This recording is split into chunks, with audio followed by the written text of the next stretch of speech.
Cignetti on a Thursday. It's a Fast Lane on 101 ESPN with Kerry Davis and Andrew Marsh. I'm Anthony Stalter.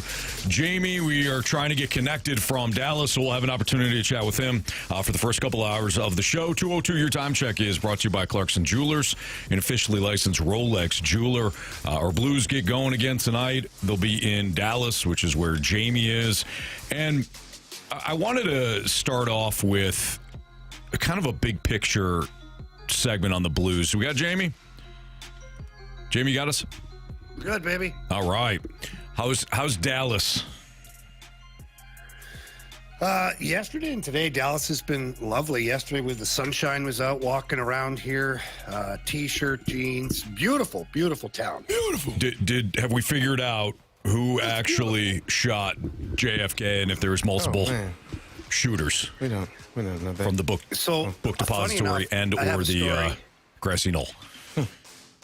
I have a story about that. Is my very first time playing against Dallas way back when. Jim Campbell and our hotel was located about 2 or 3 blocks from the actual shooting site, and they still had the car, or at least a replica of the car that he was in, and they park it outside. It's kind of this, they used to anyways, they used to this thing you could go check out.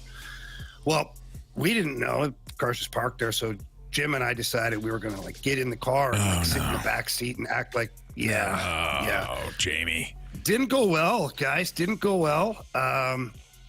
The Secret Service or whoever came running out and just tell us to get out of the car and things like that. And basically had to, and hockey was brand new here in Dallas. The Stars had just moved here. So it's not like they really knew who the hell the St. Louis Blues were or anything like that. Yeah. Yeah, so we were detained for 30 minutes for questioning and things like that. Yeah. Okay. And I had my Canadian passport on me, which didn't help at all. Yeah. So it's funny enough that you asked me that question, Anthony. Well, didn't think it was going to go there, but you know what? That's on me. Because you gotta know. Any story is in play when it comes to Jamie. All right. So the Blues back in action again tonight. Tomorrow night. Excuse me. I keep saying tonight. Yeah. Tomorrow night. I forgot that they got the two nights. They got NBA action tonight here on 101 ESPN. Go Warriors, right, Jamie? Oh man, my favorites. Yeah, I know.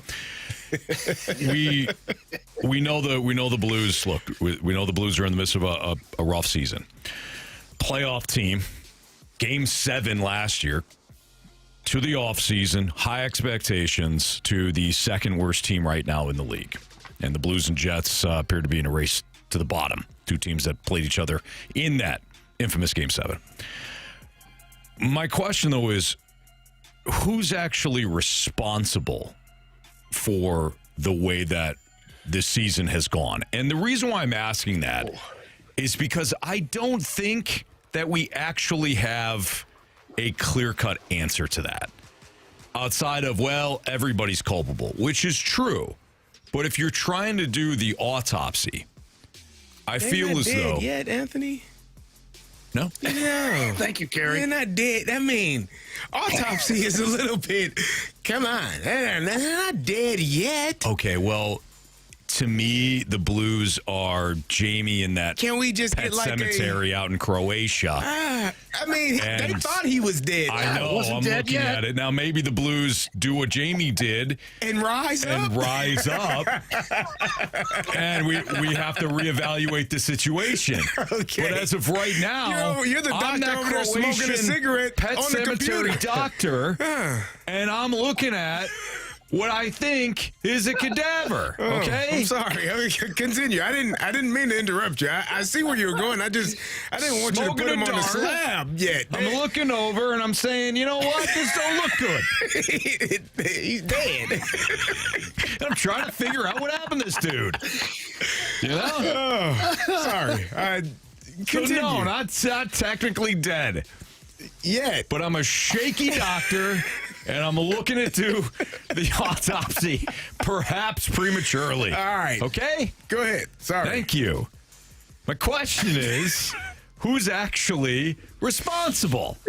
Because I feel like there's this mad rush. Well, it's Army's fault. It's the players' fault. Why aren't we holding Monty responsible?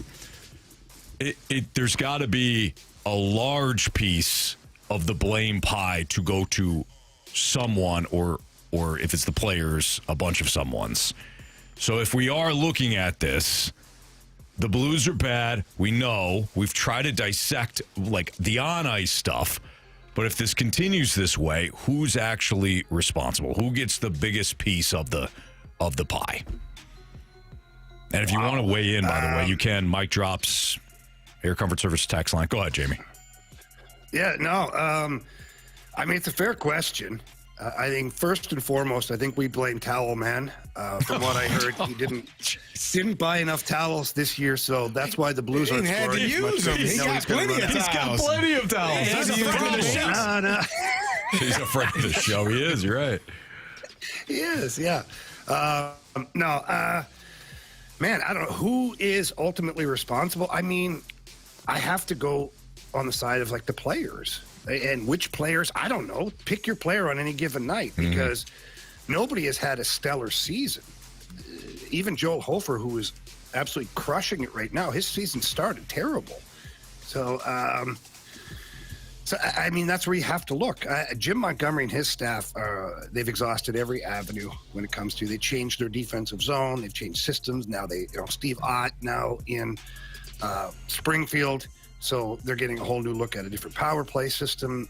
All of those things continue to be a work in progress. But ultimately, the players have to play better.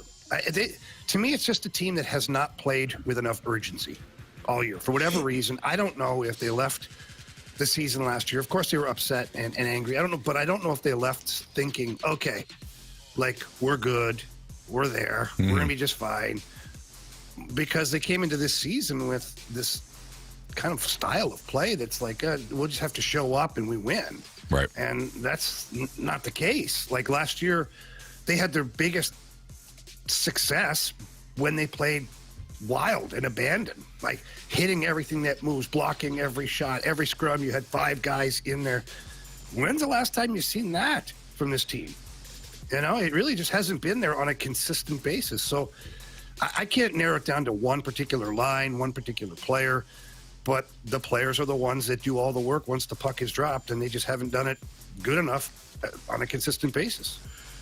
2 things. One, I found this like fortune cookie thing. It was just sitting right next to me, and it says, "Luck helps those who help themselves." That sounds like this Blues team right now. They're Andrew Luck, or No, because he tried to help the Colts. I don't think he can skate. But No. I think that was mine from a couple weeks ago. Was it? I believe so. Well, it was just sitting right here, and I found it, and I think it applies to this team because this team's not helping themselves. We also got a text from Grant Francis Fan Club. The 3 $8 million forwards are largely responsible. The team also was not ready to move on from Leddy and Suter. Having such a strong D group last year helped the team more than we realized. I think the team really misses Bolduc's energy and power play threat, and then injuries on top of all of it. That's a pretty good summary, coupled with what Jamie said. And Jamie, when I was thinking about posing this question, I thought how I'd answer the question, and how I would answer was similar to what you said. Let's deal with facts here, since we are, of course, a stats and facts show. Yes, we are. Third coach, largely the same roster, and yet similar results. Outside of course, what you got last year following the Four Nations tournament. And I think a lot of people, but I'll just stick with myself, I certainly bought into what we saw after the Four Nations tournament. Why wouldn't you? Jim Montgomery finally had an opportunity to, get his feet wet here. He comes in at the end of November. He starts working with this group. It's going to take a little while. After the Four Nations, things settle. Like, everything was explainable. Team played its best, got into the playoffs, took Winnipeg to the wire, should have won the series, and now what we're looking at from the start of the offseason until now is largely what we saw for the majority of last year. To Jamie's point, systems changed, tactics have changed, the staff has changed, the results have not. Everybody is culpable. Everybody. You can't just pick and choose. You can't just say that it's only that group. Whatever Monty has done, it hasn't worked this season. Army to Grant Francis Fan Club, the text, Army's got a big pulse on this because, of course, his roster construction and his moves that led us here. But they have changed a lot outside of the current group of players. And the results have largely been substandard, if I'm being nice. I put it solely on the players. This is your third coach. Those guys got those contracts based on their performance that they had shown up until that point. It's not like Army woke up one morning and said, you know what I'm going to do? I'm going to give some money to some guys that ain't never done it. These guys, you, and you, yep, you're going to get $8 million a year just because I feel like it. Nah, they got paid because they showed that they could play at that level. And now they aren't playing at that level. So I don't blame Army for the contracts. I mean, he's not a psychic. He can't predict the future. Mm-hmm. You assume that you're paying people based on their past performance, and your assumption is, hell, you're still young enough. For the most part, Booch is a little bit older than those other two. I expect you to continue to ascend in your play, and they haven't done it. So I don't blame Army for the contracts because they got paid based on what they had done. I blame the players. This is your third coach in 2.5 years. Is that right? I don't even know where we are anymore. Like you've run through a multitude of coaches. You got guys coming and going. You've brought in guys that high ceiling. I don't know what they're going. Like, you've tried every single thing. But I said it yesterday. If your best player or players aren't having success and they aren't doing the things and their body language stinks, your team is going to stink. Mm-hmm. If I can look at you and you're the highest paid player and you ain't doing nothing, and every time you don't do something, you complain or you look to the sky and you're, oh, woe is me, then where the hell do you think the rest of the team is going to be? Mm-hmm. It is a league of the ones that get the most money have the most expectations of them. It's nothing else. It's not Little League. It's not, oh, Johnny, you can do it. And Johnny ain't, he can't do it. Johnny stinks. Johnny ain't good enough. The Jordan got to do it. Robert got to do it. Pavel got to do it. Like, if they don't do it, well, then it ain't going to get done. That's the simple bottom line point. I don't think I would look no further than the men that lace them up every single night and get on the ice. I don't want to blame Monty. I don't want to blame Army. I don't want to blame anybody else but the people that play. Well, Carey, if you're right, here's the rough part. That's the hardest thing to change. And I'm not saying you're wrong. You have to address it, but that's the most difficult thing to change. Coach you can get rid of, and they have. You get rid of the GM, but the GM's had a long history of success, and he will eventually hand the reins over to Alexander Steen. But you largely have the same players. It's a big roster. That's the hardest thing to change quickly. Even if you're going to do a rebuild. Because I know some people probably think, well, they just do what the Cardinals doing. They're rebuilding. Okay. It's easier said than done. It's going to take a while. But I'm sure they'll be fine, and they'll pop up at some point like Jamie did on that slab, and we'll be good to go. Yeah. At some point. Just don't know when. That's the attitude. Oregon's all hanging out. Yeah. Be fine. What is this? I'm alive, damn it. All right, it's Fastlane on 101 at ESPN. Barely. Jamie's in Dallas. Marsh is here. CD's here. I'm here. Could the Cardinals eventually become the Brewers? Wouldn't mind that, huh, guys? Winning divisions again. Going to the playoffs. Remember those days? It's been a while. We'll talk about it next on 101 ESPN.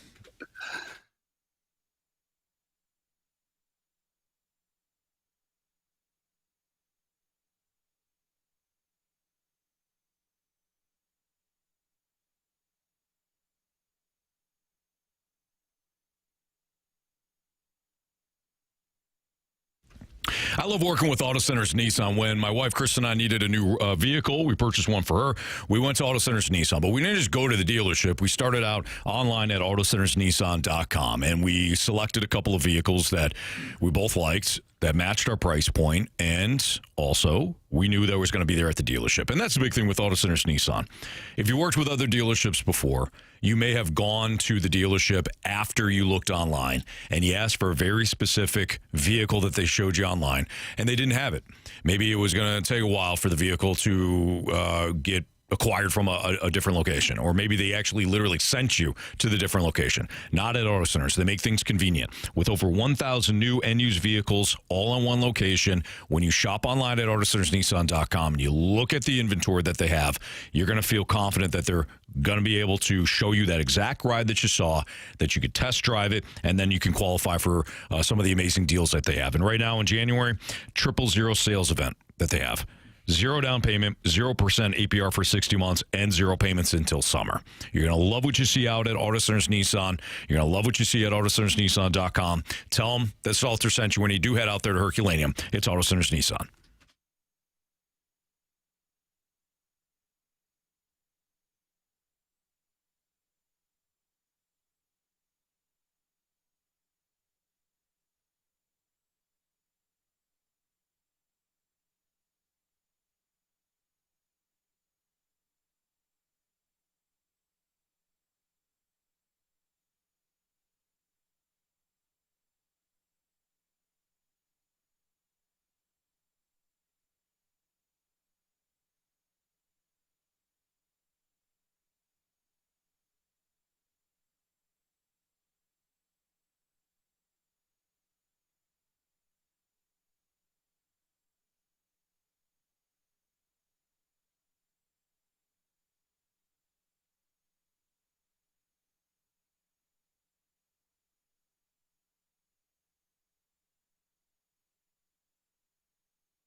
It's Fastlane at 101 ESPN with Andrew Marsh, Jamie Rivers, who's in Dallas, Kerry Davis. I'm Anthony Stalter. Could the Blues, sorry, I was just talking about the Blues. Could the Cardinals become the Brewers? Could the Cardinals eventually become what the Brewers are? Win 90-plus games, win divisions? Sure. But in terms of having to trade away some of their best players because they can't afford them, that's one of the things I think some Cardinals fans are a little apprehensive about.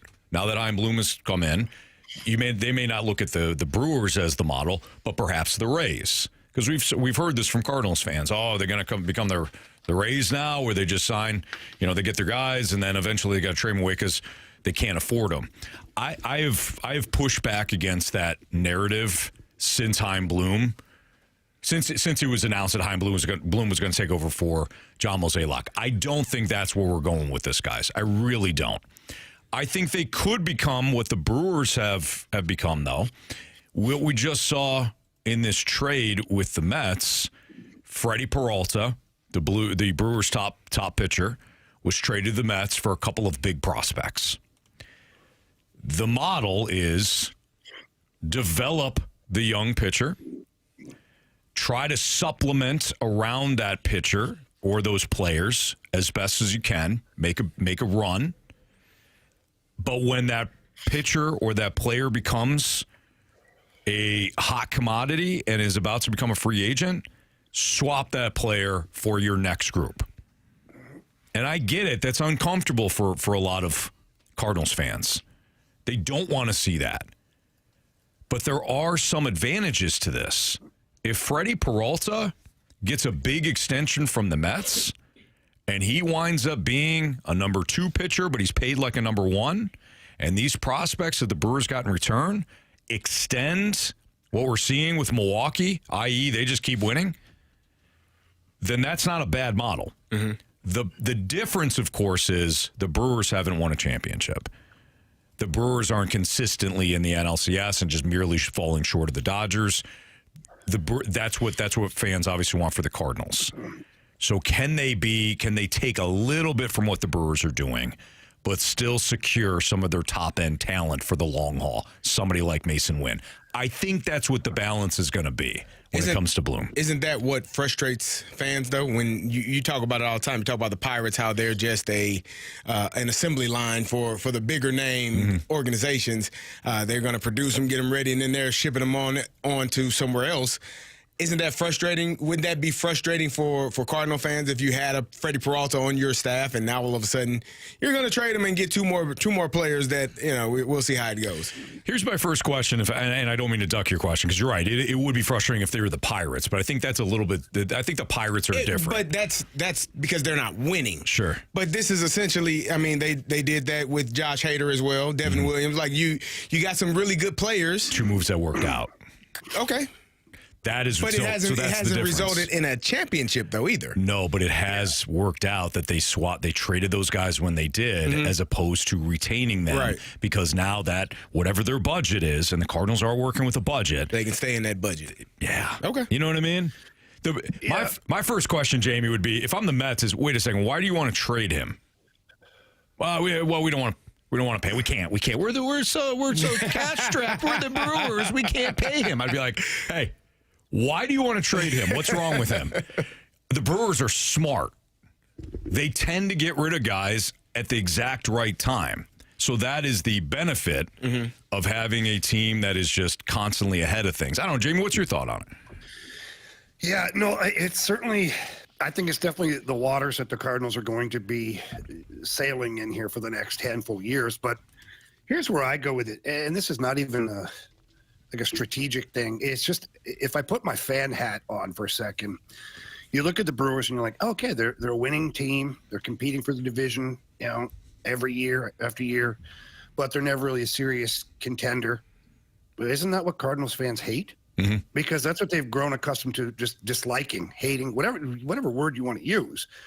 And that model for the small to mid-market teams, that's what you're having to do now. Right. You're having to do it because if you have to pay more than one guy big money, it just doesn't work financially for you. But here's the twist. You're still going to be good enough in this model to be competitive every year, win your 95, 97 games. Fans will show up at the ballpark. It'll feel like the good old days are back, but you're never going to get over that hump. And so then you're in this spin cycle of right back to where you were 6-7 years ago, where like, we're fielding a good team, but we're really not competitive. But we're making the playoffs every year. We're getting eliminated right away. And 3 million are showing up to the ballpark, and the DeWitts are, they're making all this money. Yeah. But what do? I don't know how you get out of that cycle if you're the Cardinals, because you're never going to have the wallet of the Dodgers or the Mets or the Yankees or the Red Sox or what. You pick your big market team. You're not going to have that. So then I guess it begs to ask the question. We've already been talking about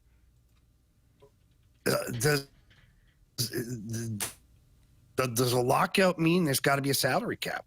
Yeah. Because if so, then like in other sports, we've seen the same amount of dollars. It's not one team that can just rub your nose in it because they have an extra 100 million lying around somewhere. Yeah, Jamie, I think you bring up great points, and I think you echo what some Cardinals fans have been concerned about. Well, look at the Brewers. Oh, they're smart. They're savvy. They're this or that. What have they won? Fair.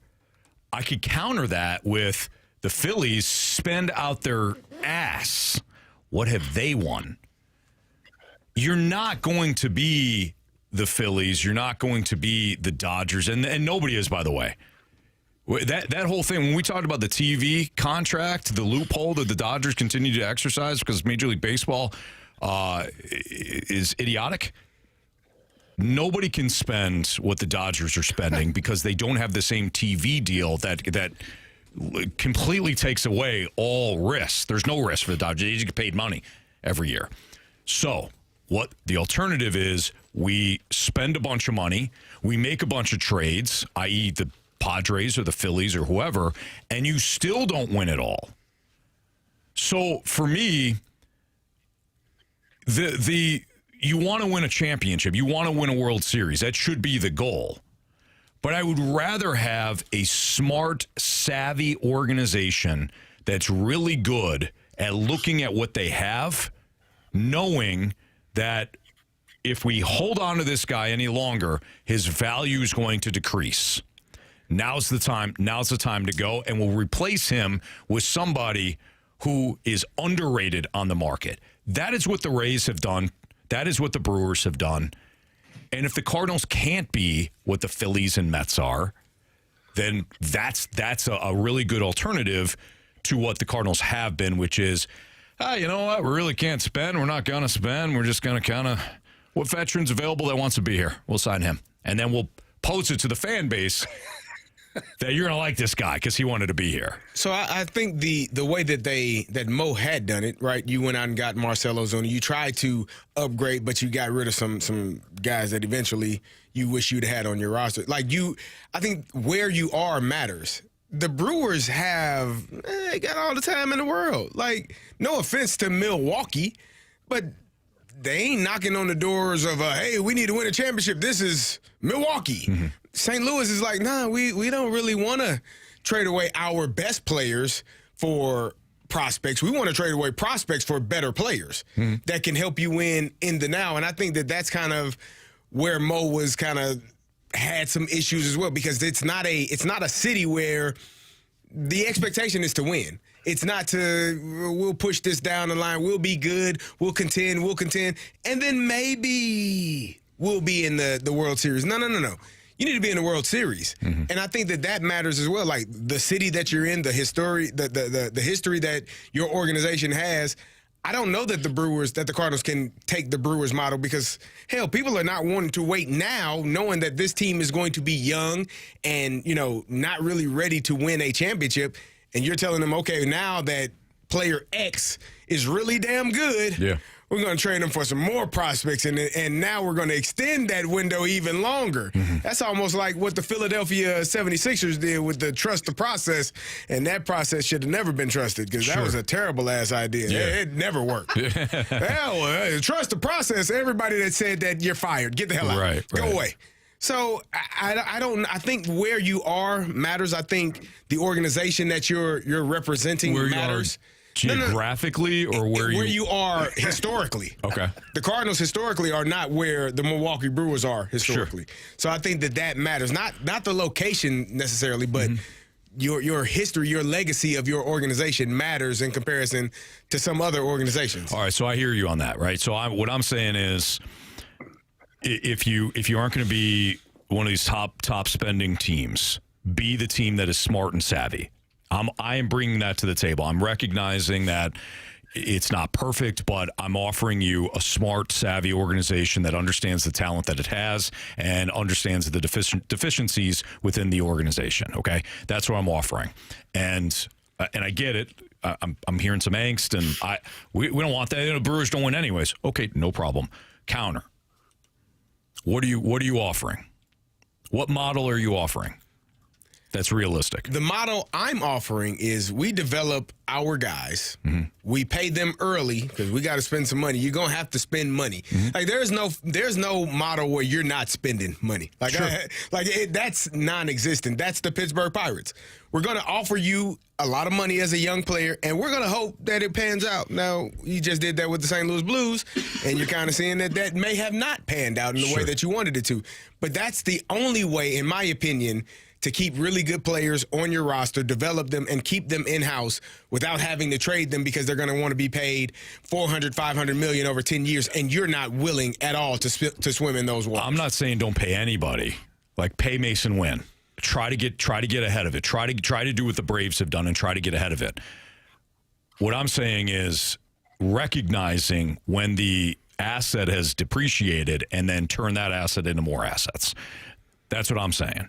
So yeah, but that makes the process longer, doesn't it? No, it continues the process.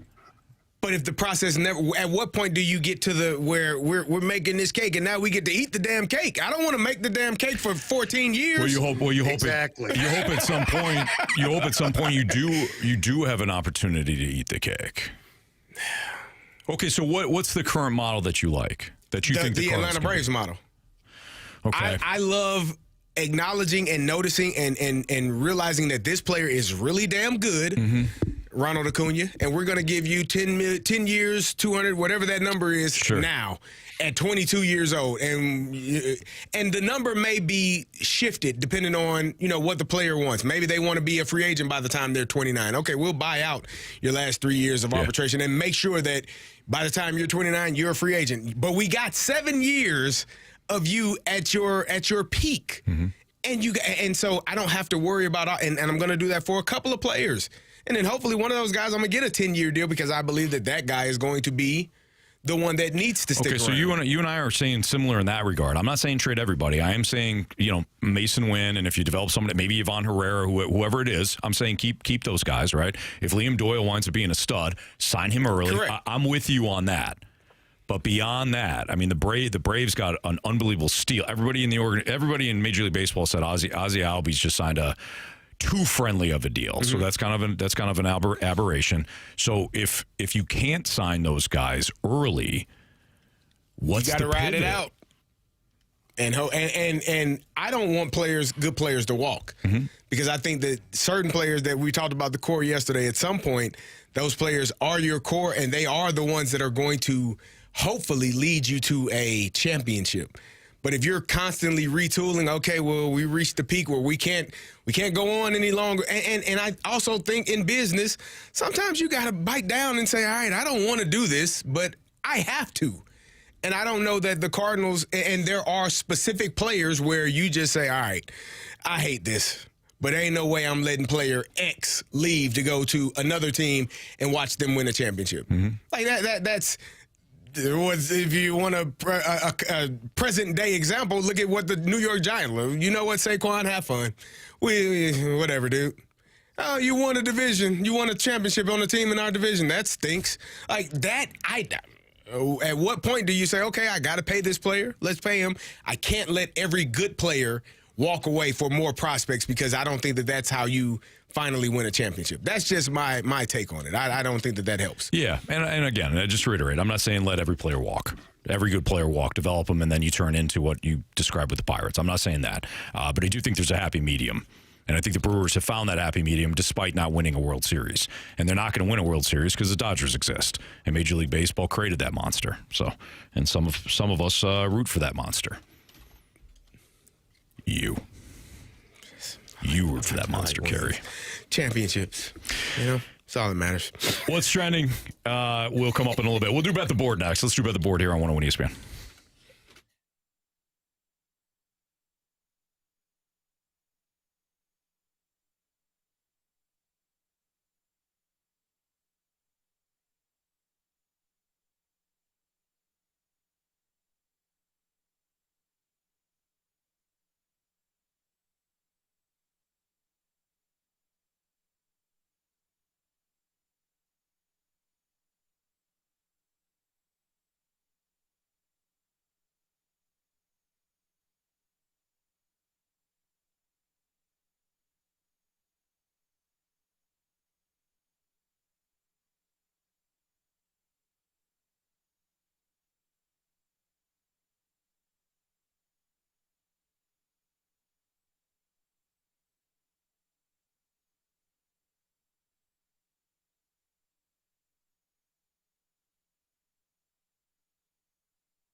101 ESPN Sports Center.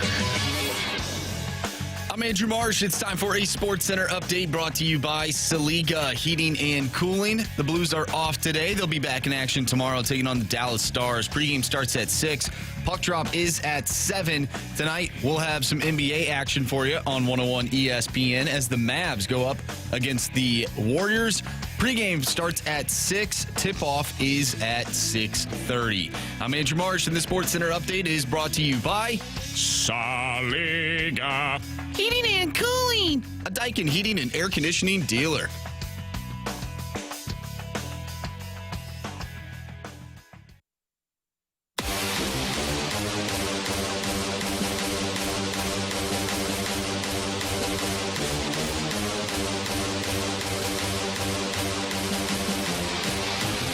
We're going to do a quick bet the board here in the Fast Lane on 101 ESPN. Jamie Rivers, Andrew Marsh, Kerry Davis, Anthony Stalter, and I know I didn't do well yesterday. Jamie, I think, missed as well. Marsh, how did you and Kerry do?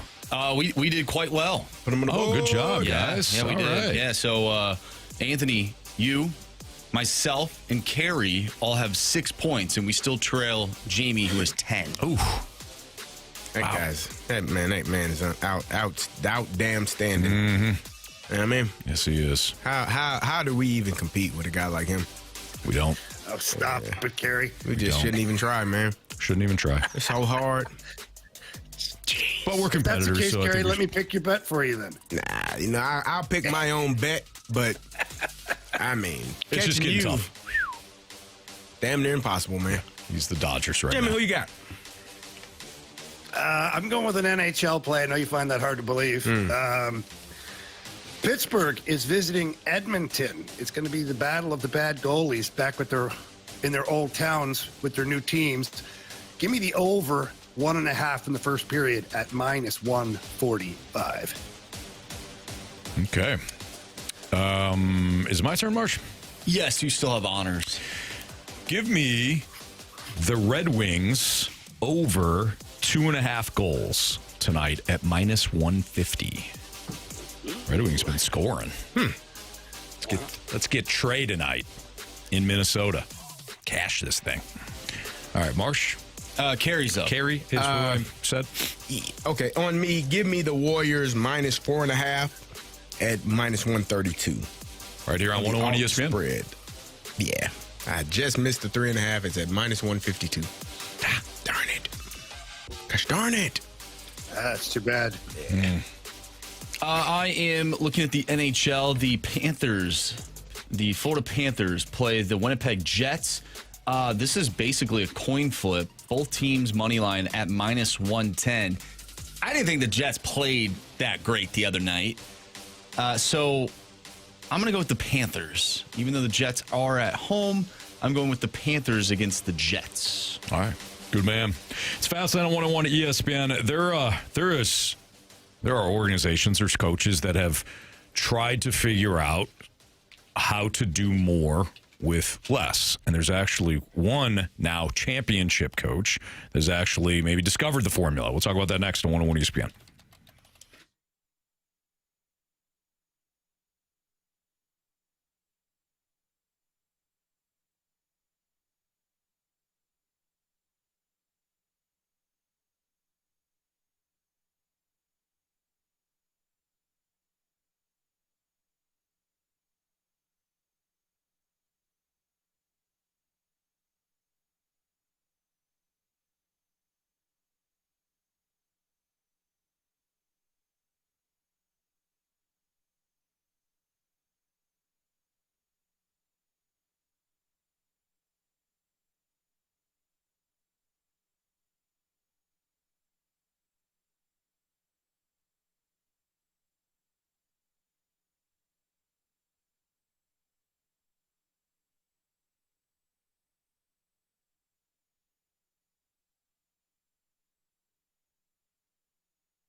Kerry, I think when you played in the NFL, and Jamie, I'm sure this applies to you too from your NHL days, you get into the league and everybody's telling you how hard you have to work, and certainly you do. I mean, you're going to be among some of the rarefied air in professional sports, good enough and talented enough to play in your respective sports at a professional level. You're going to get paid to do what you love doing, but there's a lot of hard work that goes into it.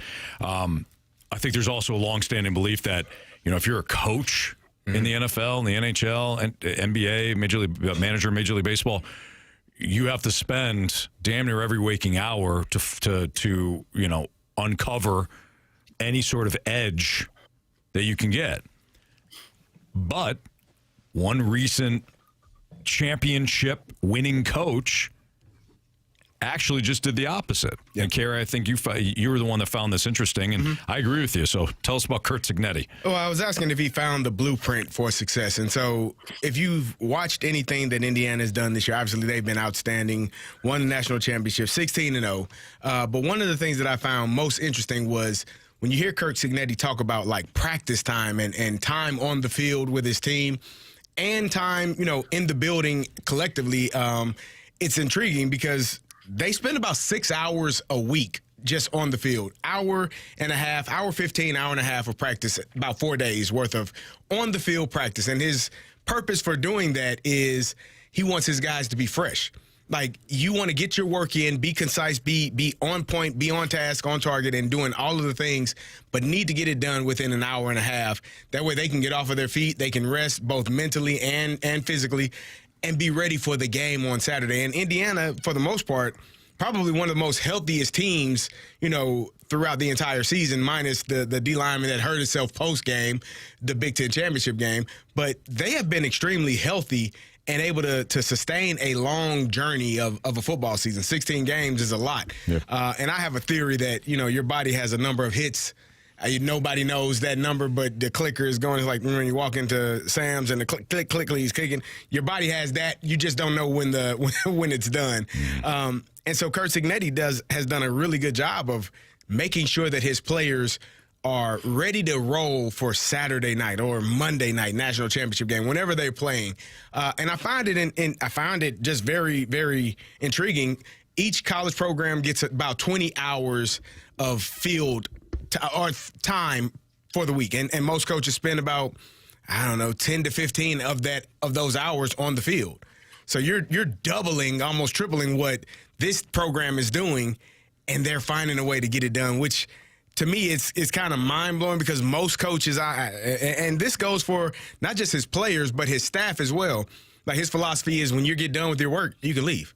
Like, I've heard coaches, I can't remember who it was, but I believe it was Denny Green was the head coach, and this particular coach was just sitting in his office like, man, I can't leave till the head coach's light goes off. Like, I can't leave. It's 9 o'clock. It's 10 o'clock. It's 11. Okay, let me go down there and see if Denny Green been gone for 4 hours. Oh, no. So you're just sitting there, but this is kind of the way of the world for college and pro coaches. I remember when I was in Tampa, John Gruden coming in the morning. I spent the night at the facility, rubbing his eyes at 6 a.m. I didn't get a wink of sleep. I've been here all night. Yeah. Man. And this was the off season. So for me, I just find it so intriguing that, it's not always one way to do things. There is, rhyme and reason for why coaches do. Some coaches want to keep you there because they don't want you in trouble or doing other things or being out and running around and having so much energy. But I think he's done a fantastic job of just understanding that if we can get our work in and get it done correctly, work smarter, not harder, that's been the philosophy. I think it's outstanding what they were able to do and how they were able to get it done. Jamie, what are your thoughts on this as a former athlete that also probably went through what CD was talking about? And you're also a coach. You coach a lot, and you've worked with the Kachuk brothers, you've worked with a handful of NHL players. You have to structure your time because you've got your hand in multiple different companies and businesses, obviously with the TV and radio work that you do. Like, you're somebody that has to maximize your time as well. Yeah, I think I don't think there's one blueprint anymore for how people coach their teams or how CEOs run their companies. I mean, the blueprint forever was, You get there early, you stay late, you go without sleep, you do all these things that you have to do until you're buried into the ground. And I think sometimes there's a more efficient way of doing it. And I think what society overall has shown us, successful people or parts of it, is like you referenced. Let's go with Google just for a second. They changed a lot of the landscape on what working in the corporate world looks like. They've got a campus, they've got a workout room, they've got saunas, massages, nap areas, like all of this crazy stuff that, can you imagine in the 50s, you know, your grandfather, your great grandfather coming home after a hard day working construction thinking, I'm going to go, my boss let me have a nap during the day and I got a smoothie while I was at it. Like, Right. Can you imagine? No. Like, no, it didn't exist. And, you know, in sports, it was very similar. You know, you got to the facility, whether it's the football field or the rink, and your coach worked you into the ground. And if you could still move at the end of the day, he didn't do his job right. And, you know, but that's changed. And I don't think it has to all be thrown away as far as that mentality. I think hard work is a massive thing when it comes to businesses and sports. And I think people who are hardworking individuals, that's a great character trait as well. But you can also work hard and work smart too. And I think what Curt Cignetti has shown you is that there's different ways to do this job. There's different ways to maximize your athletes. And I think he's found a great recipe. Now, will that recipe work for next year's team? Who knows? Because every year it's a new roster, new players, new coaches, and the same philosophy doesn't necessarily work every single year. But I think it's up to the CEO, the head coach, the top dog to figure out yearly, you know, what's the best plan. Yeah, that's a really good point, Kerry. Yeah. I mean, he had a lot of guys. Curt Cignetti had a lot of guys on this Indiana roster that he had at JMU. So those players knew how he operated. He knew what they could do. They knew what he was going to be asking of them and their role. Will it change, do you think? I think, well, I don't know. It depends on what the roster looks like. I think one of the other things to take into consideration with, you know, only having to practice for an hour and a half is you got a lot of older guys. So when you have older veteran players, they don't need as much time as a true freshman to figure out this blocking scheme, to figure out this pass concept or this coverage. Like, they can do it in a couple of reps and figure, okay, got it. Now I understand it. Whereas it might take a younger player who is new to it and unfamiliar, it might take them a couple of days to figure out exactly what the concepts are and what you're trying to do in this specific thing. So I think that plays into it as well. Just having a veteran-led team and guys that have been, you know, a lot of transfer guys, but not a lot of high star guys, which the star thing is a whole other issue because that doesn't matter. But just knowing that those guys come in with the mindset that they're going to work, they're older, and they understand football. I think that's the most important thing, too. Like, he gets football players, not just the high star guys, the super athlete. Like, those are good. Trust me, you would rather have some of those guys than not. But if you get football players that actually love the game and know what they're doing, they're more willing to tap in and lock in quicker than, you know, guys that just kind of been doing it their own way. Sure. That's Kerry Davis, Jamie Rivers, Anthony Stalter. It's the Fast Lane on 101 at ESPN. How important is it for Chaim Bloom to get the messaging right? I would argue it's just as important as what he's doing when it comes to building up this organization again. That's next on 101 ESPN.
Your time check is brought to you by Clarkson Jewelers, an officially licensed Rolex jeweler.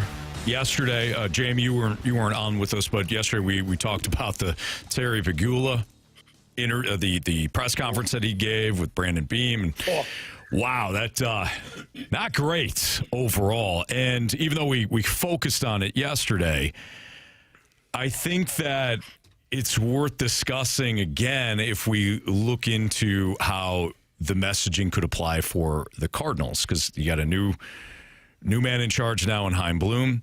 Jamie, I know that you've been all over this when it comes to how Bloom speaks to the fan base. And I think if you look at what happened yesterday, let's be clear here. Firing Sean McDermott was defensible. There's plenty of reasons that you could give to say, hey, we're moving on. The problem is how they went about talking about his firing. They came off as like hurt and defensive and personally offended. How could you blame us? We got the guy. He's gone. That was the issue. And it just came off from a PR standpoint. The messaging was wrong. The tone was wrong. The process was wrong. Optics look bad. So when it comes to the importance of now Bloom, if we could like look at this from a Cardinals perspective, how important is the messaging for Bloom, for him to get it right as we go through this rebuild? Yeah, I think it's huge. I mean, how many years have Cardinal fans really disliked the way John Mozeliak spoke to them, or the lack of information, or the I'm smarter than you, you'll know when I decide to tell you mentality? I mean, people just didn't like it. And we talked about it ad nauseum for 2 or 3 seasons, just how off the Cardinals were with their messaging. And if nothing else, the Buffalo Bills yesterday, they showed the Cardinals what not to do. Yeah. And every other sports team out there. I mean, Terry Pegula, my God. And it's no wonder your Buffalo Sabres haven't been in the playoffs for almost friggin' 15 years now. Or it might even be longer. I don't even know. They've been terrible. Who's counting? And they've been run. It's been a disaster over there. Yeah. And now he's doing it again with the Bills, which, if nothing else, you thought to yourself, well, at least he got the Bills right. Well, to be determined on that one. As a Cardinals fan, you don't want to be hearing that stuff. You don't want and look, the DeWitts also have stubbed their toes a few times too in recent press conferences and talking to the fan base. Mm-hmm. And I think it's great that they're letting Chaim Bloom do his job. And Chaim Bloom, man, he's coming across as a very personable, intelligent, straightforward guy. Yeah. And right now, that's what that fan base, our fan base here in St. Louis, wants. You want to hear a guy who's confident in himself, has a plan, and doesn't come off as a you-know-what. Right. Splashback Deuce in the Snake Pit says, if Bloom started off every conference with, today we're fixing blank, that Mo fast-laned up, he'd be fine, LOL. You're not wrong at all. He's right. I will go back to the Mike Schilt thing, though. If Mo came out, and there was a whole firestorm like there was when Mike Schilt was let go, and we know why. At least we don't know the painful details, but we know kind of the sense of why Mike Schilt was let go. Maybe not treating people within the organization like a human being. Wait, what? Allegedly. Allegedly. If Mo, we had a meeting. Allegedly. About it. Thank you. If Mo came out and he said, hey, don't blame us. You got to blame Mike Schilt. He was treating people wrong. He was mean to everybody. He would have got eviscerated. Competent organizations don't look like what the Bills looked like yesterday when things go wrong. If this is how your leadership behaves under pressure, then the success that came before might be more fragile than we think. That's what I'm thinking now with the Bills. Even more so, you're hung up by Josh Allen. You are. I mean, it's the whole organization's on Josh Allen's back. That's a lot of pressure. Heck yeah. I heard somebody today, a national host said, well, to be fair, Brandon Beam built a roster that is great. No, he didn't. Right. That roster's not great. It's Josh Allen. Yeah. I mean, we talked about it last year. I was surprised that he won the MVP because who the hell was he throwing to? that was like, you're the quarterback, you're the best player on the team. You need a dude, but I guess if you had a bunch of guys, they can't double cover anybody, right? They don't just throw it to whoever, and that's exactly what he did, and he had success. But he was unable to kind of run that back again this year. And Josh Still Allen did pretty good. He did, but he also turned the ball. You get the bad version of Josh Allen sometimes when I think he has to do too much, which doesn't seem to work out. Sometimes it works out great. Sometimes it's really bad. But just listening to this whole Bills organization and how they've thrown their head coach under the bus and blamed him. And it was his fault. He wanted Keon Coleman. They didn't. But I do think that I think what Bloom has done, like Jamie said, thus far has been outstanding. Been upfront, been honest, been, direct and to the point, been relatable. I think that's the most important thing is if you're relatable. When you're in a position that people are like tuned in and listening to you and they're trying to gain information and you're the spokesperson and you're the one that's supposed to be telling us what's going on, don't talk to me like you know more than me, even if you do.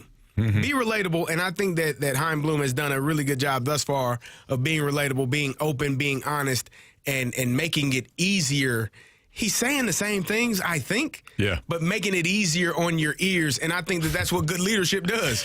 Good leadership makes it easy. I can tell you anything, and you might not like it, but how I say it versus how I could say it could lead you to be pissed off, or it could lead you to be like, I don't like that. I like this guy. But, okay, I'll deal with it. Yeah. And I think that's what Chaim Bloom has done a good job of thus far, and hopefully he continues it.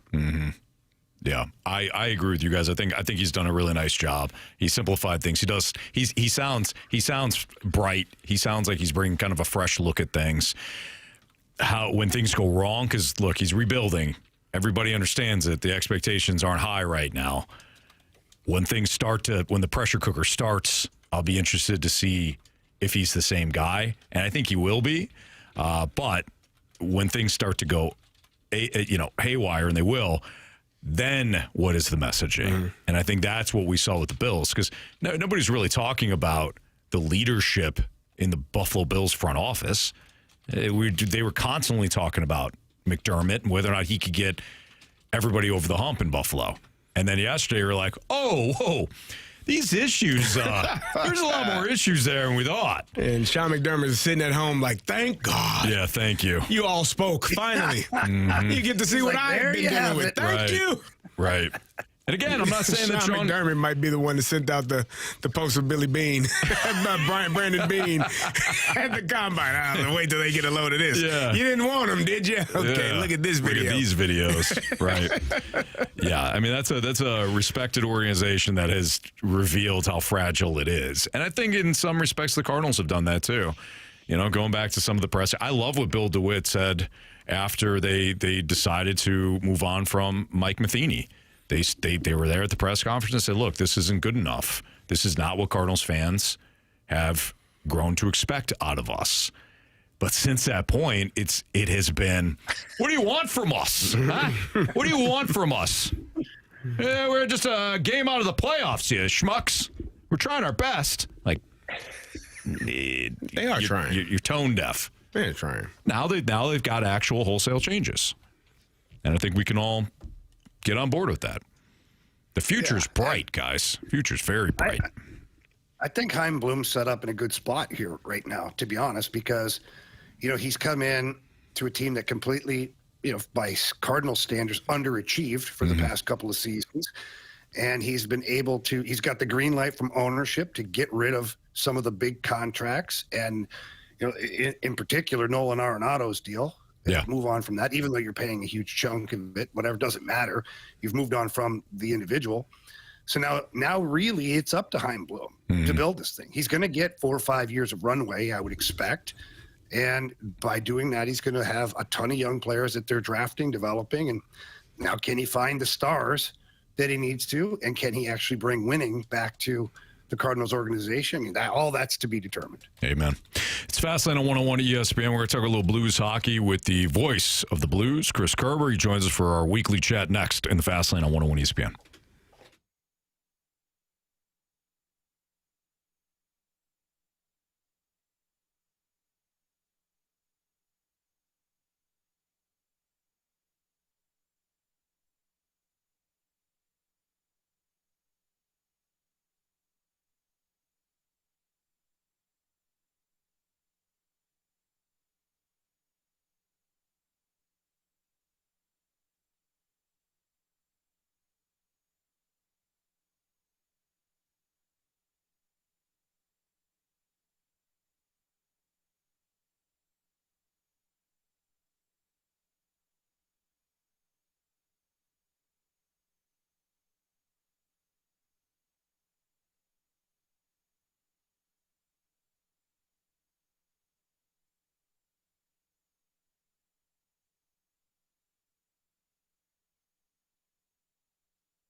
Anthony, our guy Stewie, we usually give him a call here on days like today, but he didn't answer. He's probably helping out 101 ESPN listeners right now. And so many things are in play here in the new year. Talking about rates dropping and just, if you're purchasing a home, there's so many steps that you can take. And I was talking to Rafe down the hall the other day who used Stewie as well. And he had the same experience that I had and many of our listeners have had, just how awesome Stewie was, holding his hand the entire way. Couldn't believe that the process of buying a home could be so easy. Yeah, it's amazing. Stewie makes everything easy when it comes to buying a home, refi, debt consolidation. He's got different programs depending on who you are because, of course, not everybody's story is the same. If you're a veteran, he's got different avenues to make sure that you're getting all you can out of certain VA loans. If you're somebody that might be, again, struggling with some debt, give him a call. He's got different programs that could help lower some of the payments, get you out of debt quicker. If you're somebody that's buying a home and you want to have an offer that might be more attractive to sellers, set you apart, Stewie's got programs for that. But you do have to pick up the phone. And you do have to either call or text him at 314-324-4440. And that's right, I did say text because that's his personal cell phone number. It's the same one that Jamie and I have called before, same one that Rafe calls, same one that you can call. But it starts with you. If you're reaching out for help, give our guy Stewie a try. You won't be disappointed. If you miss that phone number, you can always Google the Bagel Loan. NMLS number 226715.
Hey, we know we've got some potential heavy winter weather coming up this weekend.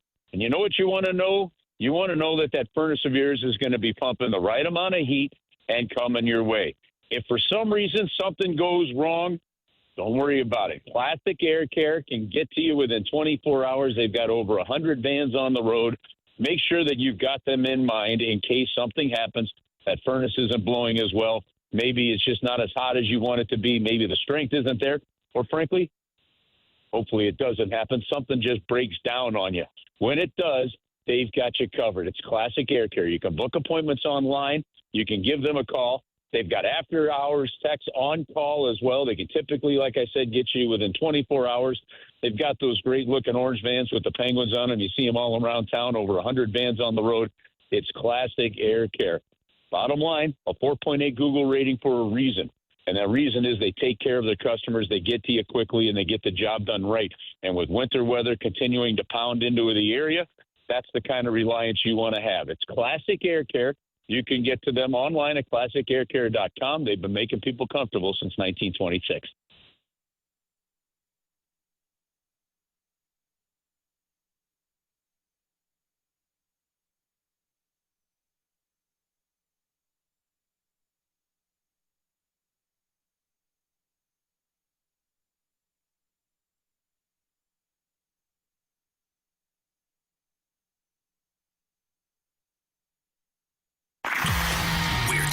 Everything St. Louis Blues as we head into the Blues booth on 101 ESPN. Presented by Boardwalk Hardwood Floors. Find your perfect new floor at boardwalkhardwood.com. With Kerry Davis and Andrew Marsham, Anthony Stalter, Jamie Rivers joining us from Dallas, which is where Chris Kerber will be, or is now, ahead of tomorrow night's Blues and Stars game. And Curbs joins us via the Collier and Thompson phone line. Curbs, how are you? Anthony, I'm good. How are you? Doing great. Appreciate it. So, Curbs, we got our first look at the new power play under Jim Montgomery the other night. What stood out to you? you know, we saw some personnel changes with Otto Stenberg out there. You know, I kind of like his playmaking ability, him being put in that bumper spot. And I think the biggest thing that stood out to you was how they scored the goal. It was a one-timer. It wasn't a full slap shot, but it was a one-timer from Jordan Kyrou. And, you know, I don't know if this is an old school way of looking at the power play. I don't know if this is even accurate sometimes anymore, but I do believe it is. And we just for a long time have not seen the Blues with a shot first one-timer mentality on the power play.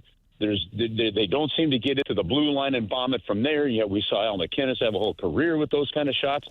You've seen 900-plus goals go in from Ovechkin with one-timing it from the left circle. And they've got guys that have the ability, like Dvorsky on one side, Snuggerud on the other, and other guys that can do it. To me, I'll be really looking forward to see we continue to see more of that kind of shooting on those shots as we move into the game against Dallas tomorrow night. Kerb's talking about the power play, and specifically Philip Broberg, who has been an addition in there for, a couple games here now. What are you seeing from him on that power play, and do you like what you're seeing? Listen, I think at some point, Jamie, you look at the Blues power play, which is not ranked very well over the last 4 years. I mean, at one point, I think a few years back, 2021, maybe it was like sixth, right? But after that, it's been in the late teens to 20s the whole time. If Philip Broberg, you've just signed him to an extension, and this is a guy that's going to be, one of your top two defensemen for the future. To find out if he is a true number one, you got to put him on the power play. Look, when they won the Cup, Colton Parayko is getting power play time. He hasn't had power play time since then because of the additions of a guy like Justin Falk and things like that. At some point, I think you got to turn the page and see what you got with some of these other defensemen on it. So I love seeing Broberg out there. He's got awareness. He's got the ability to make the plays on his backhand and his forehand. And I think it's just he just needs time to get out there and get comfortable and confident in those situations. Curbs, you talked about guys taking shots, and Colton Parayko he had 5 shots on goal and probably 8 or 9 more shots. What did you see from him the other night and his just aggressiveness to actually get some shots on the net? To me, there's two things when it comes to Colton Parayko and his impacting of the game outside of the defensive zone. It's number one when he skates the puck carry, when he gets it on his stick. I mean, I've watched the fastest skaters in the league not be able to catch him. And it's just obvious, when he skates the puck and he kind of commands it that way. And then the second thing is you just got to have a willingness to shoot it. I did talk to him about 2 weeks ago about the shooting, and sometimes it's where the puck is coming to the point. If it's stuck along the wall, you can't one-time it. What I've noticed here in the last few games is there's been more. The puck has come to him in areas and with timing that has opened up some of the shots that he's been able to get. So I think that's part of it. And then I guess I just have to think that in the end, it's got to be part of that mental attitude that pretty much the entire team needs of just shoot the puck and, and get it to the front of the net and then see what happens from there. So I would say, those two, and then that third mental attitude part is a big thing for what you need to see from him when it comes to using that shot of his. Hey, Curbs, the other night in Winnipeg, I've heard players talk about this and the coaching staff just mentioning that they felt like it was one of their better 60-minute efforts in a while. You were on the game, we were all there, but, what did you see from them that may have been slightly different from some of the other games recently? Jamie, I think I'll go back to what we just said, on the last comment about Colton.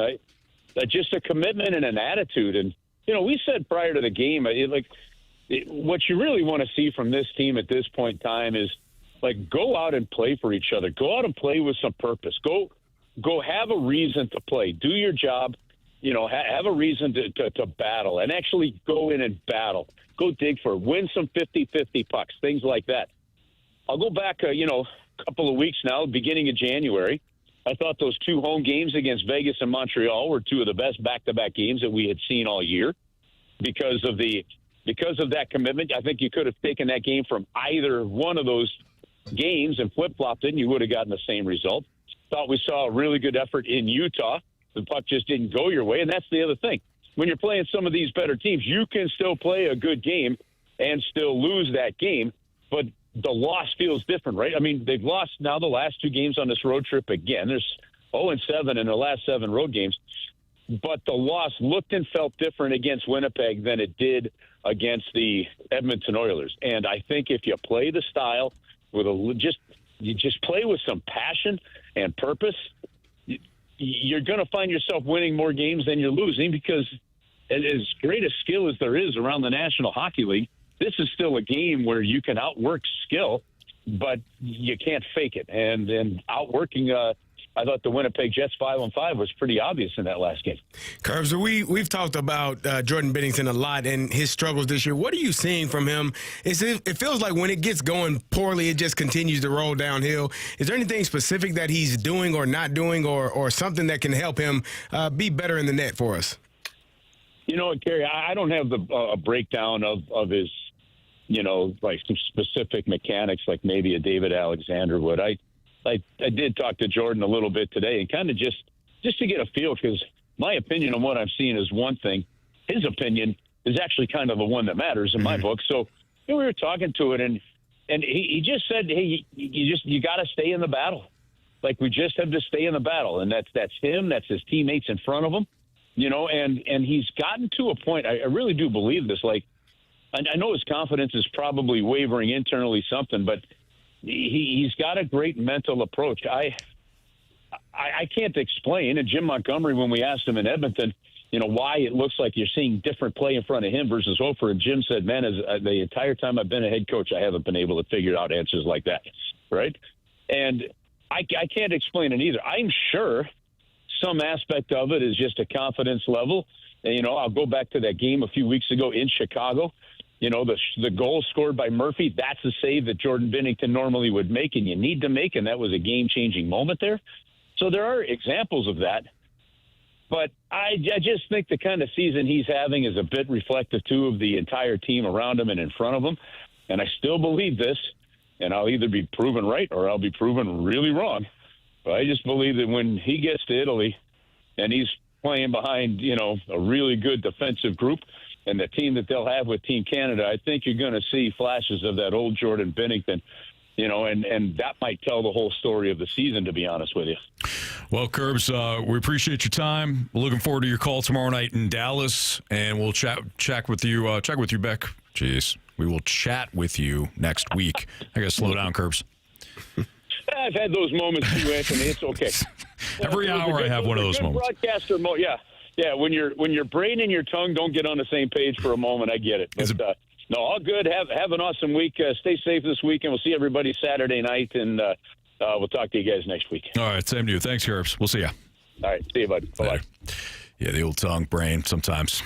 They don't always work together. Yeah. It happens. As Jamie likes to say, the hamster falls off the wheel. Sometimes you just got to put them back on. When you talk for a living, sometimes you just say names and things. I called Sam Darnold Sam Bradford. Actually called Matthew Stafford Sam Bradford the other day. I called Fernando Mendoza, Francisco Mendoza 19 times, knowing full well his name's Fernando. It happens. I can't even tell you how many things I said wrong. I just go keep the feet moving. Yeah, absolutely. All right. Thanks to Chris Kerber. Our hot take, hot garbage segment coming up. If you've got a hot take that you want to send us, send it into the Air Comfort Service text line at 314-399-9646. Hot take, hot garbage next on 101 ESPN.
101 ESPN Sports Center.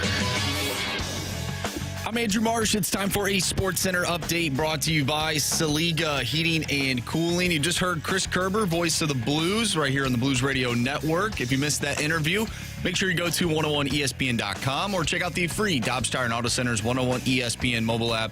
Just head to the podcast page and you will find all of our interviews and all of our shows there. And it's all brought to you by the Schaefer Door Company. Blues in action tomorrow, taking on the Dallas Stars. Pregame for that one starts at 6. Puck drop is at 7. Tonight we'll have some NBA action for you as the Mavericks take on the Warriors. Pregame starts at 6. Tip-off is at 6:30. We will do hot take or hot garbage next, so get your hot take statements into the Air Comfort Service text line, 314-399-9646. Hot take or hot garbage coming up next. I'm Andrew Marsh, and this Sports Center update is brought to you by Saliga Heating and Cooling, a Daikin heating and air conditioning dealer.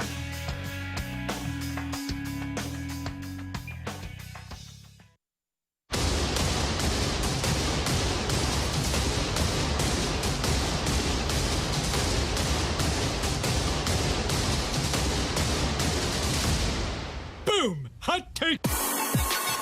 All right, time for hot take or hot garbage here in the Fast Lane on 101 ESPN. This is where you can send in your take to the Air Comfort Service text line, 314-399-9646, and we'll debate whether or not it's an actual hot take or perhaps it's hot garbage. And who are we to judge, you know? That's Marshy's job. Yeah, no, judge. Be the judge. Well, that's Judge Marshy. Prove me wrong. It's a different game. It's a different segment? It's a completely different segment. They were all tied together. I mean, I can. It was fun. I can be that person. Yeah, you if could. you want Yeah, me you to. I mean, I don't hate it. I don't know if I want to be the sole person to say whether or not it's hot garbage or a hot I take. think when we get a consensus, you hit the ding or the buzzer. That's a different game, though. You know, No, you hit the ding or the buzzer. we don't want people getting Hot confused. garbage. Or the buzzer. Hot garbage. Come on now. Give him the ding or the buzzer, Marshy. Yeah. You know what, Carey? I'll decide. I'll decide if I hit the ding or the buzzer. All right. Okay. All right. I have the thing in front of me. All right, you guys ready? Yeah, we're ready. Okay. We're ready to rock and roll. Fire away. All right, prove me wrong. No, I'm kidding. Hot take or hot garbage from the 636. Josh Allen finishes this contract in Buffalo, and then he's gone. Ooh. Hot garbage. That's spicy. Yeah, I think it's hard garbage too. Quarterbacks don't, like, top tier quarterbacks, you see them moving around a lot. No. Like, when their career is, like, towards the end, maybe. But, like, Patrick Mahomes ain't leaving no Kansas City. Who else is out there?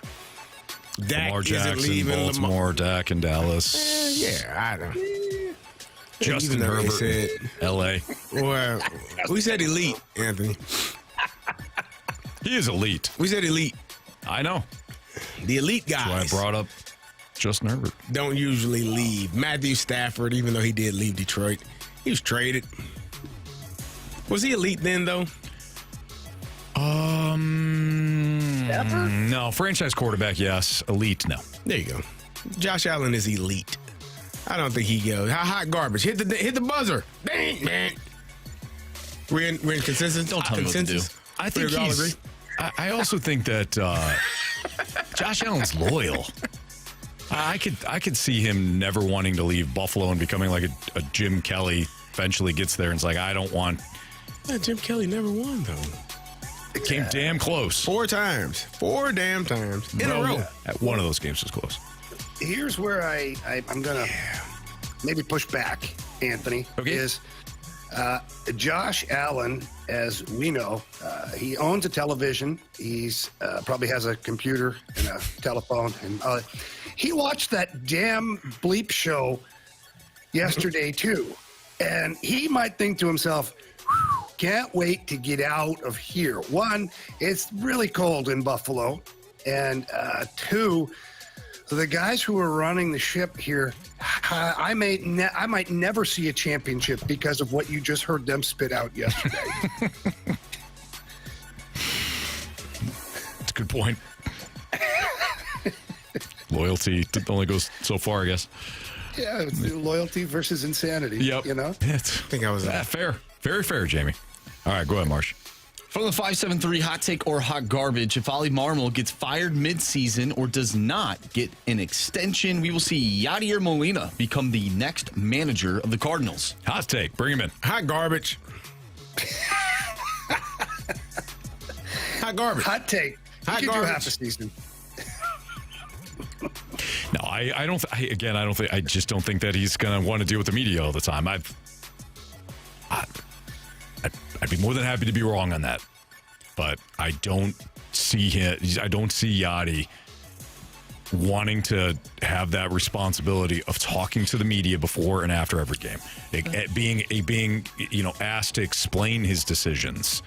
Why'd you do this? Why'd you do that? Why didn't I? Why wouldn't I? I'm Yachty. What's your problem? I'm Yachty. What would you do? Next question. It might be very, you might not actually Combative. get one of those questions, though. Because after a couple of those, well, why'd you do? Well, why wouldn't I? What would you do? And then their answer is, I was told to ask. Brandon.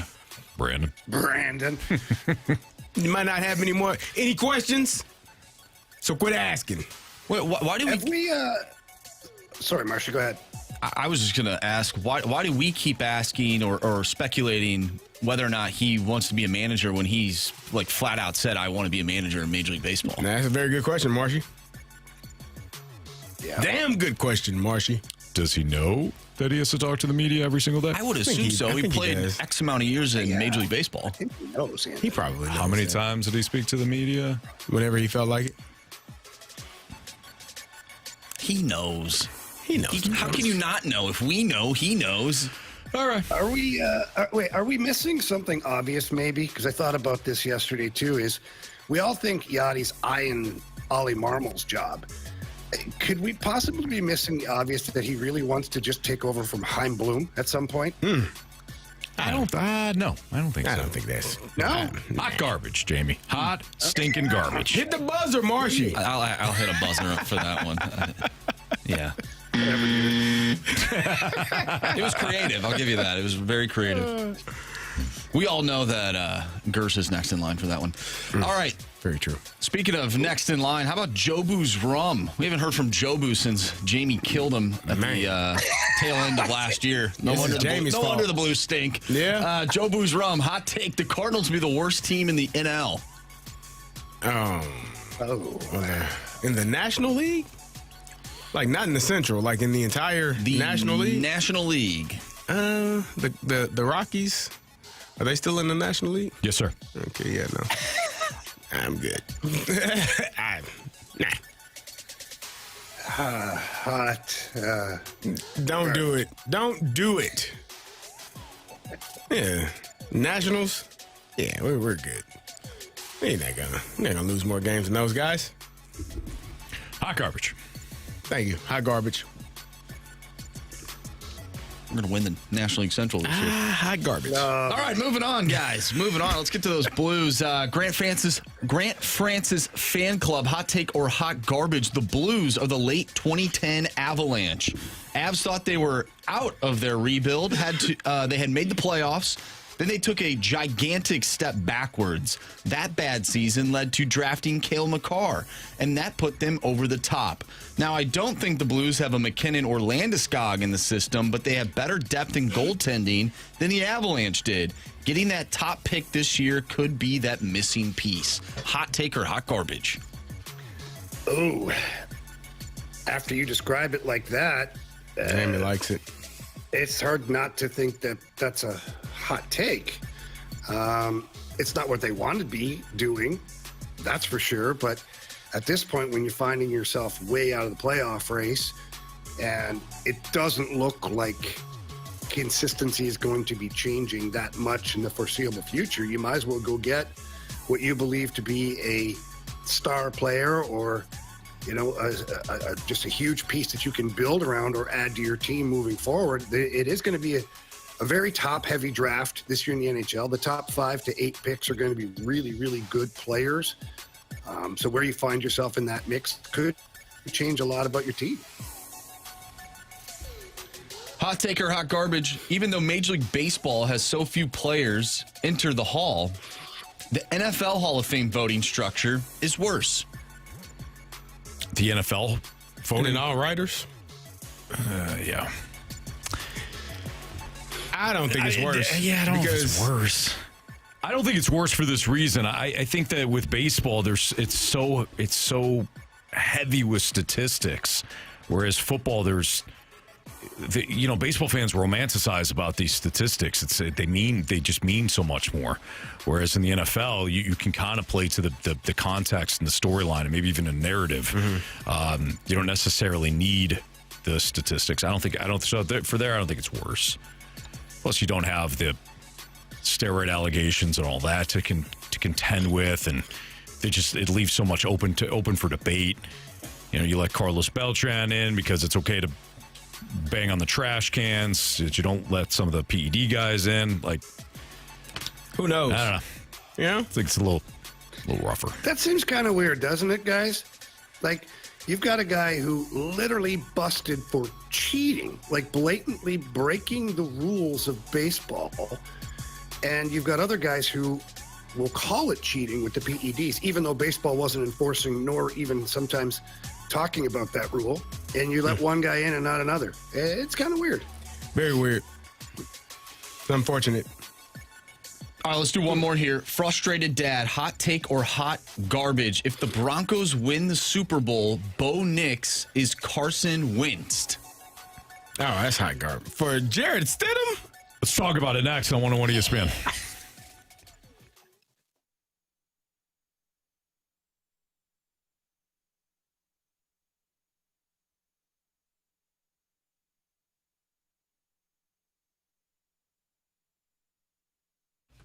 If you're looking at NFL Championship Sunday and you maybe you want to make a little bit of money this weekend, you got to play at Underdog. Football playoffs, well, we know just down to the final 3 games here. Underdog is still the best place to play when it comes to the gridiron action because you can make money off of your entries right now in Missouri, and you can do so when you get your entries right. You can win up to 5,000 times your cash. A couple of plays I'm looking at this week. I think Matthew Stafford puts the ball in the air again a lot this weekend. He was well over, I think he was at like 44 pass attempts last week, and that was a lot of that, was done before overtime, so you didn't even need overtime to hit that one. So I like Matthew Stafford higher than 35.5 pass attempts this week. I mentioned this one yesterday. I think Colby Parkinson goes higher than 23.5 receiving yards. How you want to play an Underdog's up to you. If you want to toss in my pick to your entries, or maybe you want to fade me, that's fine too. If you get your entries right, again, you can win up to 5,000 times your cash, but you do need to sign up at Underdog. And when you do, download that Underdog app, or you do sign up at the website, use my promo code Anthony to score $75 in bonus entries when you play your first $5. You can use that promo code Anthony at Underdog, where you can make plays and win money. Must be 18 or older and present in Missouri. Terms apply. See assets at underdogfantasy.com/web/play and get terms_DFS_.html for details. Concerned with your play, call 1-800-GAMBLER or visit www.inspigambling.org.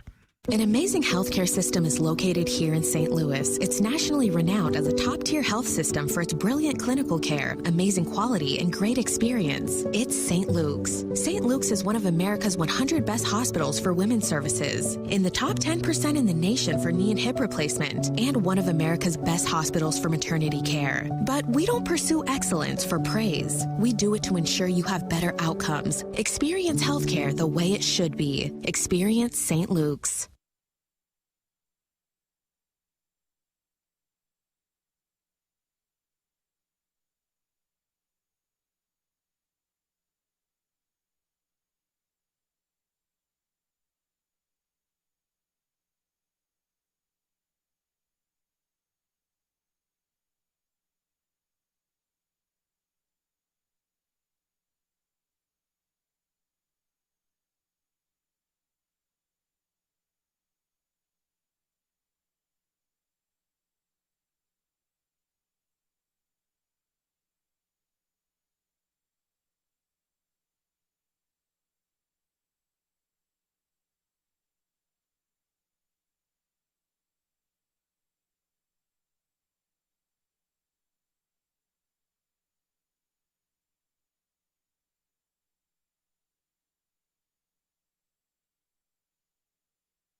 If you want to play one of us in the Gauntlet coming up in 10 minutes or so, feel free to text into the Air Comfort Service text line at 314-399-9646. And if you want to play in the Gauntlet, text us and you'll have your opportunity. So we were asked a question about Jarrett Stidham and the Broncos and whether or not if Jarrett Stidham wins it all for the Broncos, it will Bo Nix become Carson Wentz.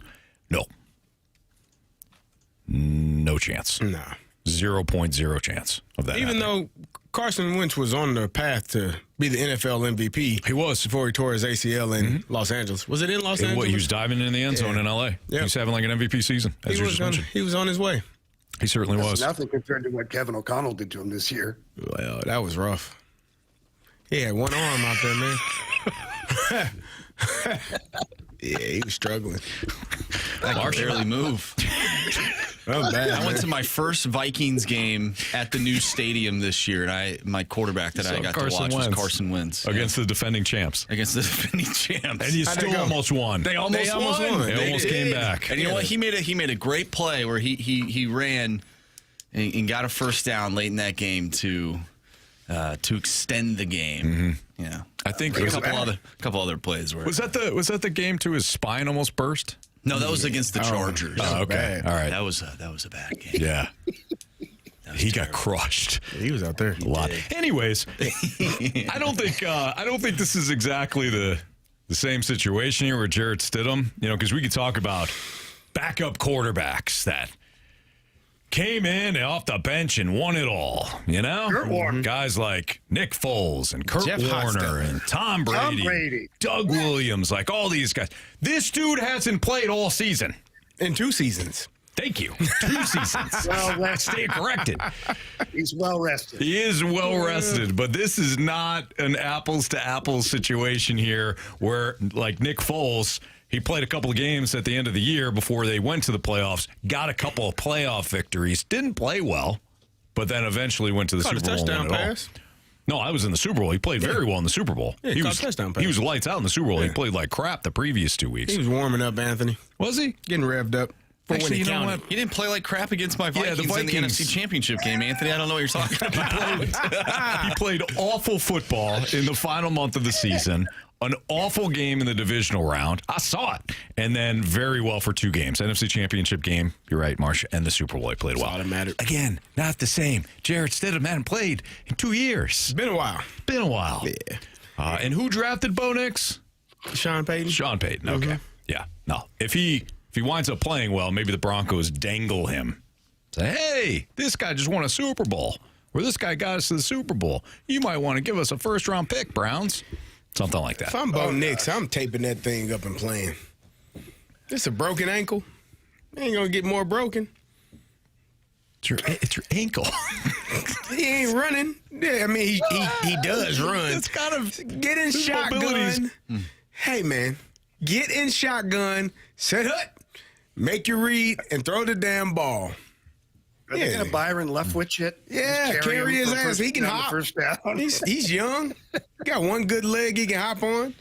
What are we doing? That ankle- You tape it up enough and get enough juice in you, you're ready to go. A hell of a long way from the heart. You don't even know that damn thing is Was broke. that a replacement? Replacement? Miracle. Oh, that's Miracle. I have replacements. The replacements was on yesterday. It was Shane Falco. Old Shane Falco. Winners always want the ball when the game's on the line, Shane. So the question is, if any team could lose a quarterback, it would be this team? No. I was going to ask it next. So I'm yes. sorry. No, it's all right. We just didn't ask it. I didn't We know didn't what, ask I it didn't yet. know what the question was. But yeah, if any team was going to of the 4. Oh, because I got a team that if they lost their quarterback, they'd be in the championship. Yeah, game. Houston doesn't count. I was talking about on the. Houston was probably looking at CJ like, hey, Davis, get ready. We're about to knock his ass out. They were hoping that somebody came through and smoked him. I mean, it is wild. Like, you can make that decision yourself by simply taking him out of the bad game. luck. So is throwing like 5 interceptions. He's only 4. Just Oh, win my in, bad. win in advance, right? Win in they advance, ran you the figure it wrong out. Anyways, no, out of these 4, out of the final 4 teams, if any team was going to lose a quarterback and still have a shot, is it Denver? Yes. Okay. I was about to say, because a lot of people, Marsh, were like, I don't trust the Broncos because Bo Nix can't play. I'm not a big Bo Nix guy. I didn't say that. So we can't really look at the Broncos now and say, oh, they're screwed. I think the defense still plays. I mean, Benito is still there. You got Patrick Surtain, the second is still there. Hyafunga is still there. Like, they are still a defense that can get after you, and they've been one of the top defenses all year. They get after the quarterback. They get to the quarterback, create a lot of pressure. Drake May wasn't lights out last week. Again, that's an awesome Houston Texans defense, but there were some instances there where, you know, the Texans probably should have scored defensively and probably would have won the game if they had done so. I think this is going to be a defensive matchup. Yes, not having your starting quarterback if you're the Denver Broncos. And I get coach speak, like, you can talk we have the utmost confidence in Jarrett Stidham. That's why you went and drafted Bo Nix, I'm sure of it. Because you had the utmost confidence in Jarrett Stidham when he was there, you know, replacing Russell Wilson. You believed in him so much, you said, we're going to go draft a quarterback in the first round because we believe in you to be the backup to him. That's what we believe in. And so here we are. But, I mean, the good thing about it for Jarrett Stidham is the game plan is going to be centered around what he can and cannot do. It's different than if Bo Nix would have gotten hurt in the first quarter and now you're thrusted into a position where you got to run some play. Because every quarterback has plays that they feel comfortable with. Like, I like this play. I don't like that play that much. I don't understand the concept. It doesn't work for me. So you get his full, you know, playbook the portion of the playbook that he feels comfortable with. Now, can he make the plays is the question, and that is left to be seen. Yeah. I have no clue. I don't think for a second, though, like, so Bacon Rab Wiener said in the snake pit, he goes, Dobbins is back. J.K. Dobbins is back. I know that the practice window is open for him. We'll see if they actually activate him. I don't trust, and Marsh, you've been on this, I don't trust Sean Payton to just simply run the ball. I think we've all missed it if we think that Denver's just simply going to go into like this conservative game plan. I think if any team is going to be conservative this weekend, I actually think it's New England. Because if you have a Super Bowl on the line, you're on the road, you got a young quarterback who really hasn't been sharp this playoffs, by the way, and you're facing somebody that is starting a quarterback that hasn't played in 2 years. I think New England will be the conservative team. Sean Payton, I think, is just going to be like, screw it. They haven't seen this dude. We're gonna still be us. We're going to put the ball in the air. I'm not saying it's going to work, but I don't think that the Broncos will simply just turn around and hand the ball off to R.J. Harvey, the running game, or J.K. Dobbins or whoever. I don't think that the Broncos are simply just going to turn into this conservative team all of a sudden. We got a good point from Grant Francis' fan club. He said the last time the Broncos won the Super Bowl, they had Peyton weekend at Bernie's Manning. It's a perfect description. He was barely with getting all due respect to one of the greatest Peyton. of all time. That Super was Bowl, rough. that was defense, baby. Yeah. That was Von Miller and them guys getting after the QB because he had nothing for you. Yeah. The defense was, get me one. Yes. Just get us one.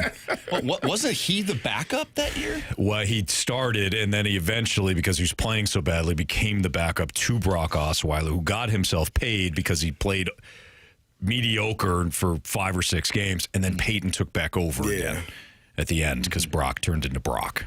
Man, that man's arm was shot. Yeah, the defense was incredible. Yeah. Maybe they can do it again. Splashback Deuce says, we're going to ignore that Anthony had Papa Wentz socks when that happened. No Papa Nick socks. Bro will be fine. First of all, Brad Thompson got me those socks. I didn't know that. Now, whether or not the injury occurred because of those socks, I don't know. I think he was a Colt then. It was your fault? I think that's what Splashback Deuce is trying to insinuate. Peyton had 9 touchdowns and 17 interceptions. He was awful.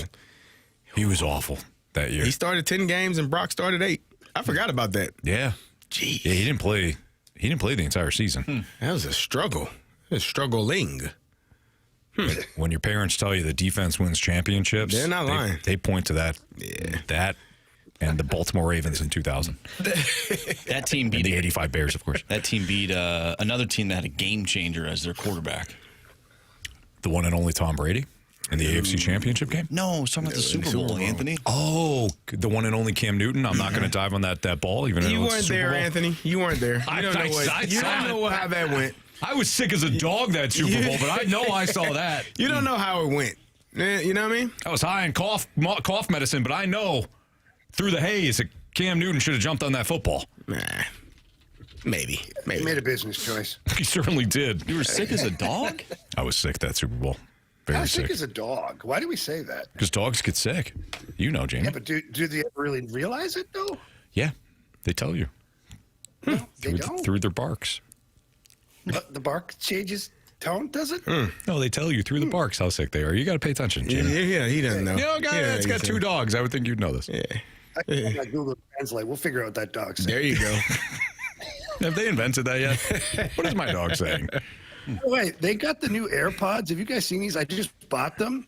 They've got the built-in translator in the AirPods. I have Just seen download those. the app, and as people are talking, it's like telling you what they're saying. Really? Yeah, it's fantastic to mess with people, especially like at airports and stuff. They're talking crap about you. You talk back to them. You know what's going on. That's like you in the locker room when you could speak French. Yes. And did you hear this, Gary? Nuh-uh. You got to tell. Can you tell a story quick? Yeah, it's. I was with the Islanders. I just gotten traded there, and the only two French guys on the team were Claude Lapointe and Gino Ojic, and they would come in like every intermission or not, and they just start talking crap about guys in French because nobody could understand. And so the one day, I kind of had enough of it because I knew at one point they're going to say something about me and I have to punch one of them in the face. And I was like, you know what? I walked over and in French, I said to them, "Hey, boys, be careful. You never know who speaks French around here." I said it like in like perfect French accent. Their faces dropped. They're like, "Oh my God." Like, you know, then they're like, after like cutting side deals, like, "Hey man, you're not going to tell those guys what we're saying, right?" How much money you got? Yeah. I was like, okay, well, just stop it, you fools. That's awesome. All right. Time for the Gauntlet next in the Fast Lane on 101 ESPN.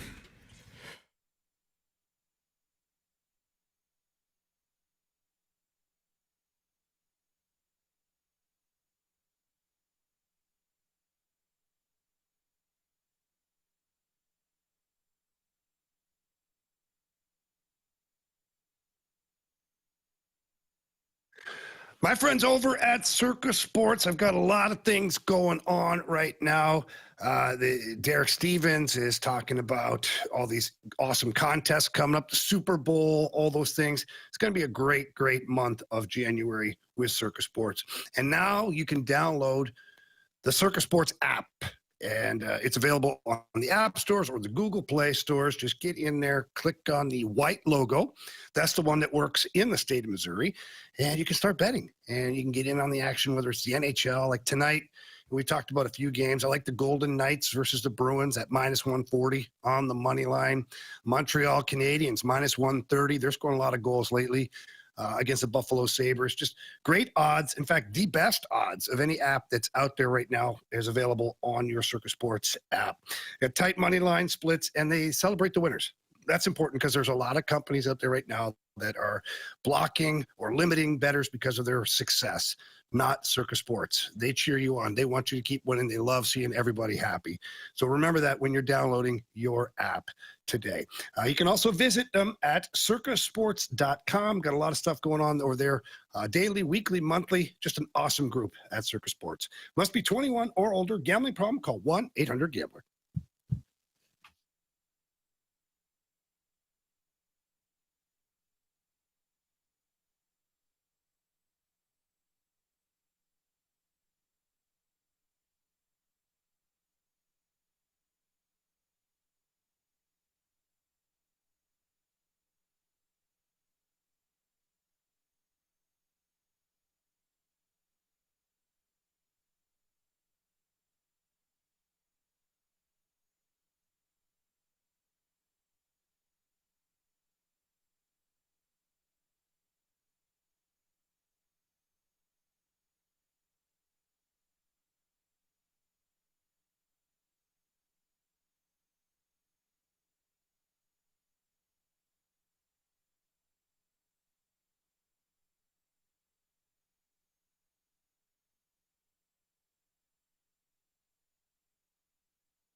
categories, one challenger.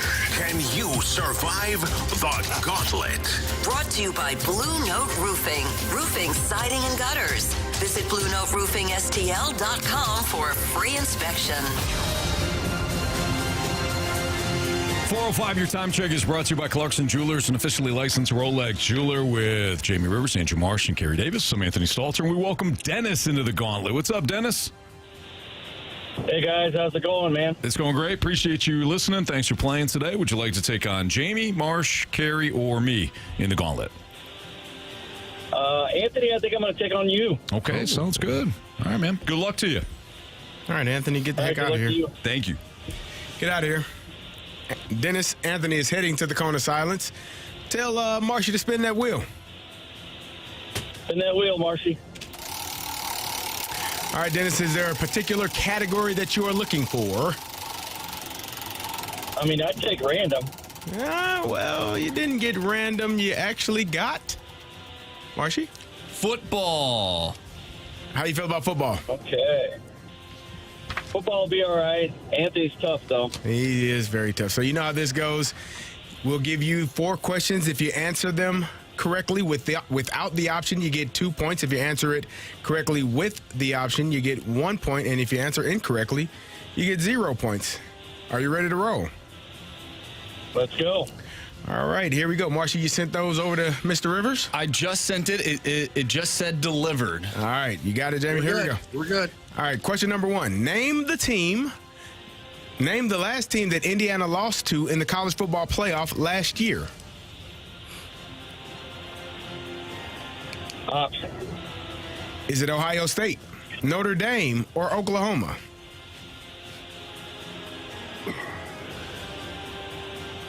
Oklahoma.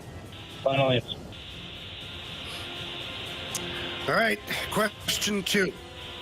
Ohio State and which other team came closest to defeating Indiana this season, only losing by a field goal? I'm going to take the options again. All right, was it Oregon, Iowa, or Penn State?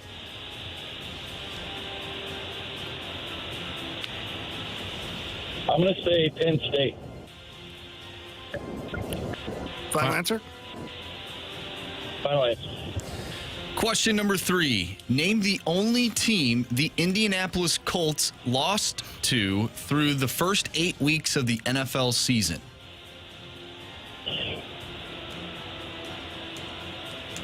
I need the options again. Options are the Kansas City Chiefs, the LA Rams, or the Pittsburgh Steelers.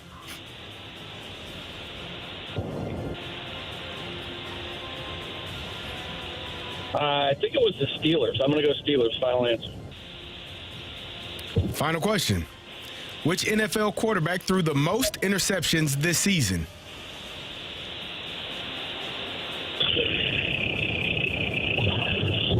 Got to take a shot on one of these.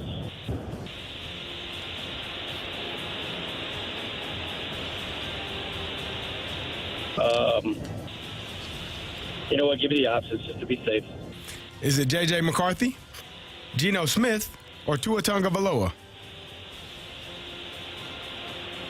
I don't think Tua played long enough.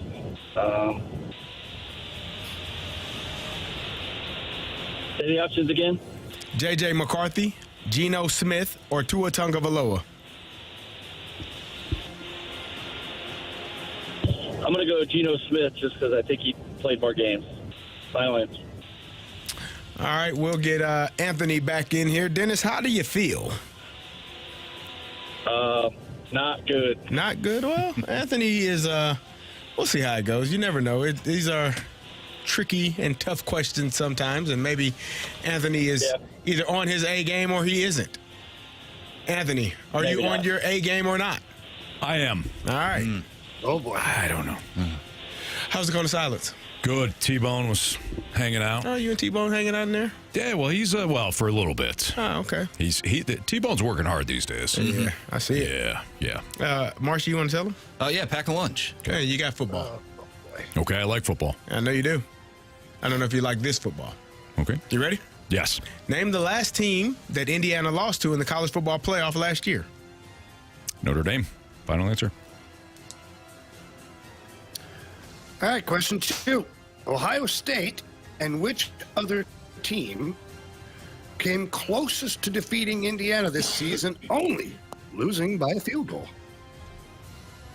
Ohio State and which other team came close to beating Indiana? That's correct. Penn State. I mean, Penn State, they lost to Indiana by whatever it was at the end there. Not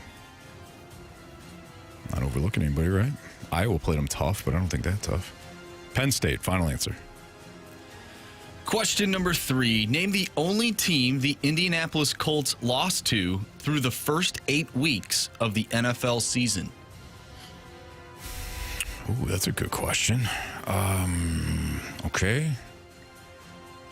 They crushed the Dolphins early. Let me start with their division. Jaguars, Titans, no. I know they played the Jaguars later. Did they also face them early?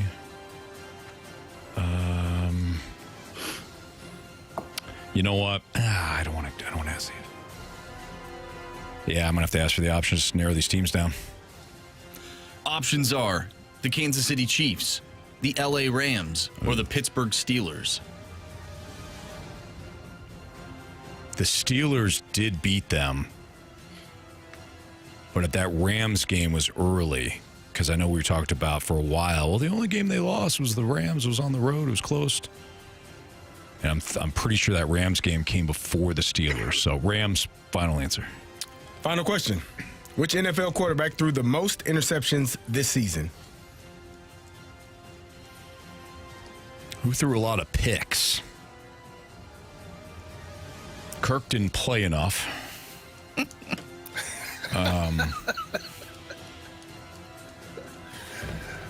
Somebody would have to put the ball in the air a lot. I mean, Geno Smith threw a ton. When in doubt, go with the Raiders quarterback. Geno Smith, final answer. All right. We just go down the list here. Yeah, I figured that was going to be the case. Question number 1. Name the last team that Indiana lost to in the college football playoff last year. Dennis took the options. He said Oklahoma. Anthony, without the option, said Notre Dame. The correct answer is? Notre Dame. Question number 2. I don't know it. Oh, question number 2. You were looking at me like you wanted me to say something. That's why I paused. No. I thought you were looking at me to read off Anthony is the up question. 2-1. Question number 2. Ohio State and which other team came closest to defeating Indiana this season, only losing by a field goal? Dennis, with the option, said Penn State. Anthony, without the option, said Penn State. Correct answer is?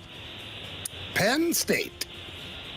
It is a 4-1 Anthony lead. Question number 3. Name the only team the Indianapolis Colts lost to through the first 8 weeks of the NFL season. With the options, Dennis said Steelers. Without the options, with the options as well, Anthony said the Rams. Correct answer is? It is the LA Rams. Final question. The NFL quarterback that threw the most interceptions this season. Dennis said Geno Smith. Anthony also said Geno Smith. The correct answer is? Geno Smith. Dennis. You have chosen poorly. You lose. Not today. He got you 7-2 today, Dennis.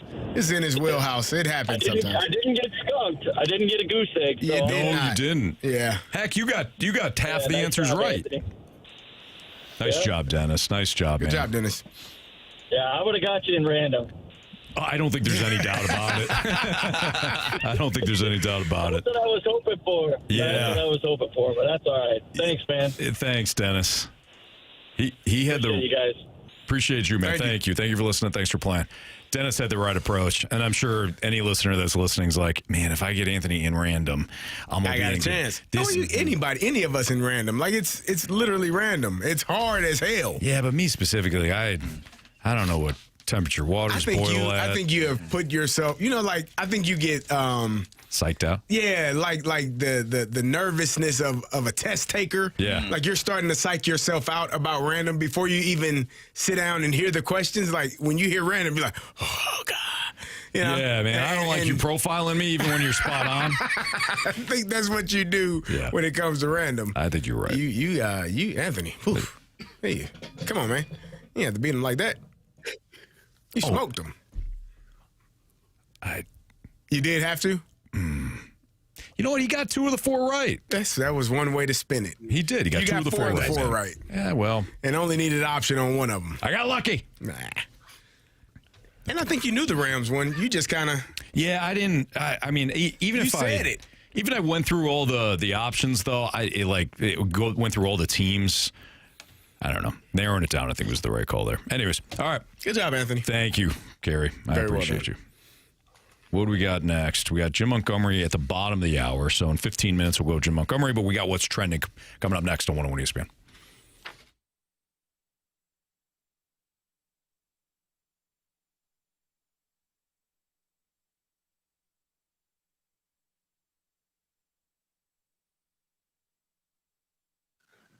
Well, the Johnny Londoff Chevrolet family, they've been providing the best automotive prices and award-winning service in St. Louis for nearly 85 years. And that's really what separates Londoff Chevrolet from everyone else is their exceptional customer service and their willingness to beat any price that's out there, too. They've got 2 awesome locations, the original in Florissant, Missouri, and the new Londoff Autoplex located out in St. Peter's, right off of Highway 70. Jim Sappho and crew running that one. And again, unbelievable customer service at both locations. And remember, Johnny Londoff, he's going to beat anyone's deal, no questions asked. That's the Londoff guarantee. Bring them anybody's best deal, and they promise to beat it. I mean, are you kidding me? What a deal by Londoff Chevrolet. So please get out to either location right now. They've got tons of great inventory available to you. When you see them, tell them Jamie Rivers sent you in. They love hearing that. But you can also visit them online at londoff.com or londoffautoplex.com. Are you kidding me? Johnny Londoff Chevrolet.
topics in the sports world? What in the wide world of sports is going on here? It's time to find out with What's Trending? Brought to you by Elite Comfort Experts. Heating and cooling with no gimmicks, just guarantees. EliteComfortExperts.com. Welcome back to the Fast Lane here on 101 ESPN with Anthony Stalter, Carey Davis, and Jamie Rivers, who is in Dallas right now, Dallas, Texas. I'm Andrew Marsh. It's time for What's Trending. Gentlemen, we've talked a lot about NFL head coaches and whether or not some teams got it right. Certain coaches went to the right spot for them. But we haven't really discussed coordinators. Which team do you think nailed it in terms of coordinators thus far in the quote-unquote off-season for the teams that are no longer playing? Chargers. Kansas City Chiefs. Eric Bieniemy. Going back to where he came from. Yeah, that works. Chargers hired Mike McDaniel. You just love the Los Angeles Chargers and Justin Herbert. You love these guys. He's going to, next thing you know, the most important quarterback with the most to prove. It worked one year. It's Justin Herbert. You're going to say it about him next year, since it worked for Sam Darnold this year. I see what you're doing. Your love for Justin, huh? Justin Kirk Herbert. Jamie, as a Lions fan, who did you want calling plays next year for you? Mike Petzing. That's right, Mike McDaniel. You wanted Petzing. And who did the Chargers hire as their OC? Mike McDaniel. Thank you. He wanted Artie the damn party. He saw that offense in Pittsburgh. Don't you put that on my guy Jamie Rivers. Don't you dare. Genuinely envious of what Artie the party was able to do with all those damn tight ends. And you know who's also a tight end? Dan Campbell. So it almost fit perfectly. He's actually bothered that Artie the party is not there. You know who else uses a lot of tight ends in their offense? Sean McVay. Okay.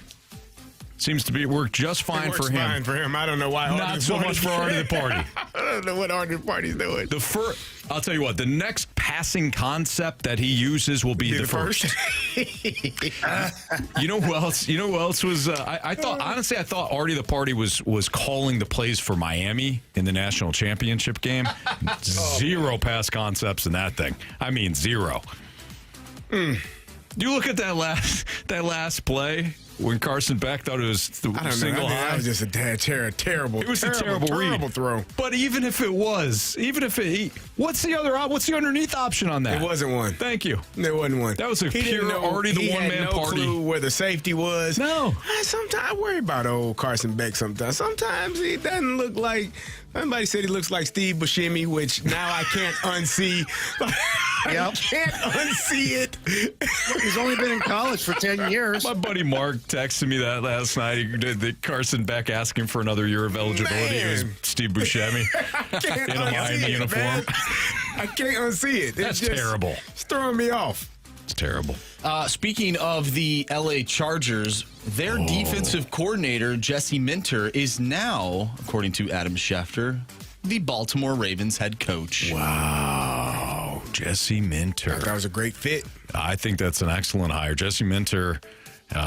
Well, can I talk about the Chargers? Or no, go ahead, man. Go ahead. You're in the Chargers. Jesse Minter is regarded as one of the brighter young minds in football from the defensive side. So him going to Baltimore, I think, is a perfect fit. And his next big hire will have to be the OC, obviously. And maybe he'll bring in Artie the one-man party. Good. I hope so. Oh, God, please do. In the division? Hell yeah. Oh, please. I hope he got, yes. He's worked well with Derrick Henry before. I'm all for it. Bring him down. Bring him down to Baltimore. Watch that offense implode week after week. Yeah. I think it's a great hire. And I think Anthony Weaver's going to Pittsburgh. You think so? Yeah. Really? Mm-hmm. I told you I thought they were going to go after Chris Shula, the D coordinator from the Rams. Not much Apparently of a difference. He said to Cleveland, not interested. Who? Chris Shula.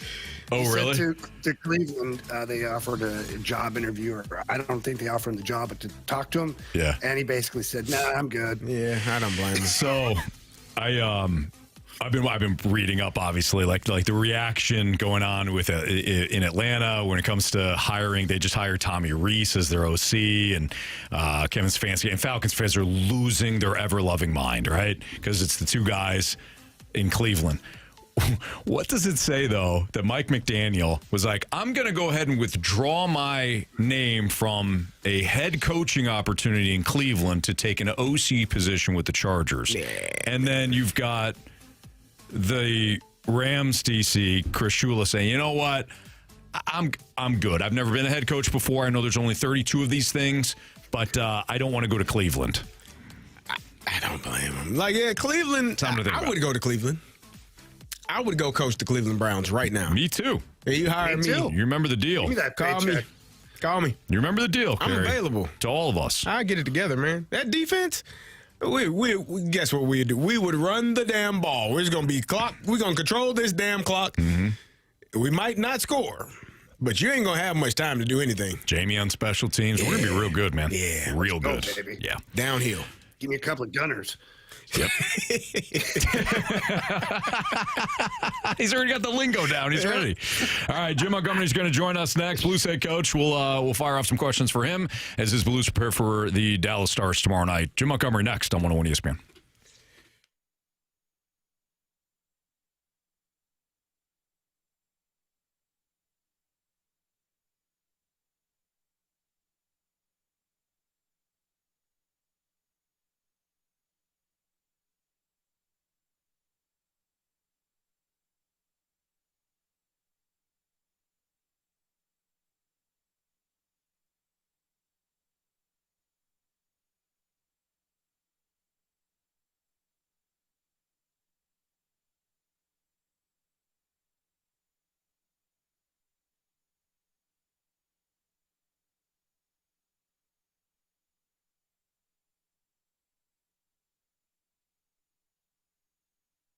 If you're checking out the NFL playoffs, check it out on Underdog. Underdog is great to play. Just choose whether or not certain players are going to go higher or lower on their stats. They've got touchdowns, rushing yards, receptions, even got defensive stats.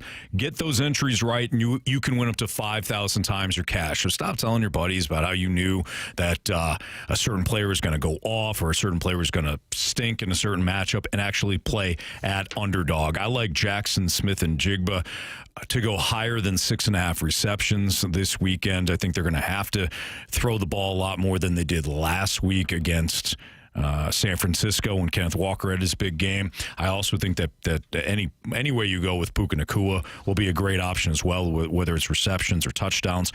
Download the app today. Use the promo code Anthony to score $75 in bonus entries when you play your first $5. Again, use that promo code Anthony at Underdog, where you can make plays and win money. Must be 18 or older in present Missouri. Terms apply. See assets at underdogfantasy.com/web/playing. Get terms _DFS_.html for details. Concerned through play, call 1-800-GAMBLER or visit www.ncbgambling.org.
101 ESPN Sports Center.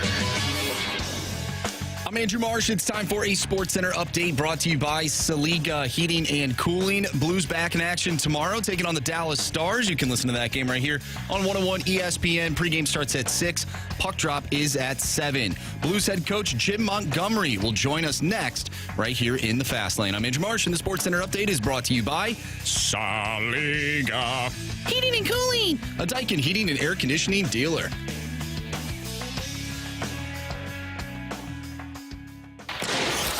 Talking puck with the head coach of your St. Louis Blues, Jim Montgomery. Coach Monty is presented by Fisher Window and Door Store, offering quality American-made Marvin windows and doors. Visit their showrooms in Brentwood and East Alton, Illinois. It's Fast Lane on 101 ESPN with Jamie Rivers and Kerry Davis. I'm Anthony Stalter. Let's head to the Collier and Thompson phone line. We're joined by our guy, Jim Montgomery, head coach of your St. Louis Blues. Monty, how are you today? Monty's good. Team had a good practice today, and we're excited about the challenge in front of us tomorrow, playing against the second-place team, Dallas Stars, in our division. Coach, when you get a couple of days off like this, do you hang out and watch some other hockey, or are you just kind of chilling with your downtime? What are you doing in these moments? Yeah, well, we got in late on Tuesday after our game in Winnipeg, so we had late morning meetings as the staff, and then we just kind of enjoyed the day. It was 60 degrees here, sunny, and I went for a nice long walk along the trail here downtown, and then just had a nice dinner. And then, I watched a little bit of hockey, though. You're always got your eye on the TV. Hey, Coach, we've always talked about here in St. Louis about that unbelievable playoff series against the Dallas Stars in 2019. And I thought it would be interesting to hear your perspective of that series, and in particular that game, as I think some people might forget you were the head coach of the Dallas Stars at the time. I mean, what do you remember from that? Well, what I remember from the series is it was just back and forth. I actually thought we were the better team in game one, but the Blues won. And then in game two, I thought the Blues were better than us, but we won because Bishop played unbelievable. And then game three, the Blues, came into Dallas and kind of gave it to us in game three. We battled back in game four, and then we won game 5 in St. Louis. So we're heading home with the opportunity to clinch it. And I remember to this day, the end of the second period, it's 1-1, and David Perron scored a big-time goal right at the net front. And the series was all Blues after that. I know Game 7 went to double overtime, but it went to double overtime because of Ben Bishop.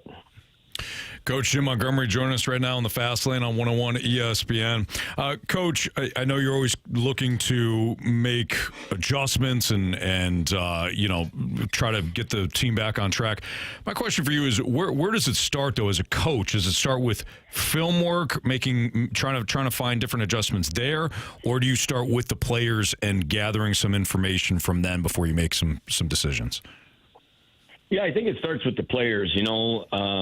We've had, a lot of injuries, so we've had a lot of players come, and just building relationships with a lot of players that are new here.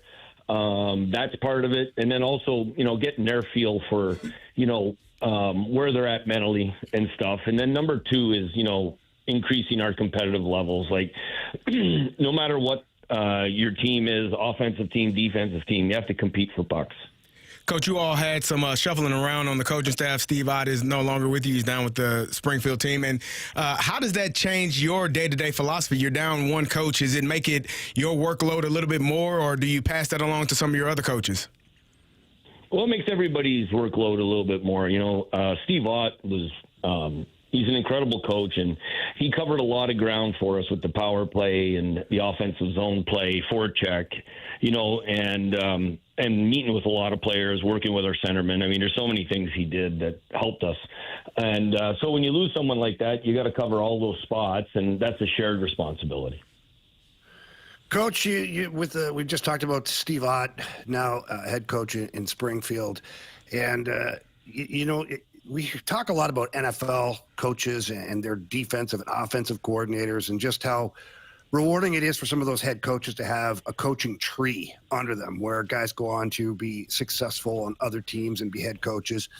How much does it mean to you to have a guy like Steve Ott, who is your associate coach, now being given an opportunity to go down and be a head coach in the American Hockey League and then hopefully one day in the National Hockey League? Yeah, it means a lot because here's why. Steve Ott's an incredible human being. He was a great teammate. He's a great staff member. He's all in for the team. And he's also extremely talented. And him and I learned a lot from each other when we were assistants, and we continue to learn a lot from each other. And obviously, he learned a lot from Chief. And I know he's going to be extremely successful. Coach, when it comes to getting back to the power play, what can fans expect to see, whether it's specific players or the way that the system will operate? When fans are watching these games, what should they look for when it comes to the power play? Well, they should be looking for more of an attack mindset where our skates are going towards the net instead of away from the net. And it doesn't matter who has it. And that everybody's looking to score. You don't have to shoot it, but you got to look at the net. And that creates lanes, it creates passing lanes, and it creates shot lanes. Coach, I thought you all played pretty well, even though you didn't come out the victors against the Winnipeg Jets. You gave up a couple power play goals and then got one yourself. What is the conversation after, playing not poorly, playing well enough, but still not getting the win? How do you continue to get those guys to get revved up to go out there again?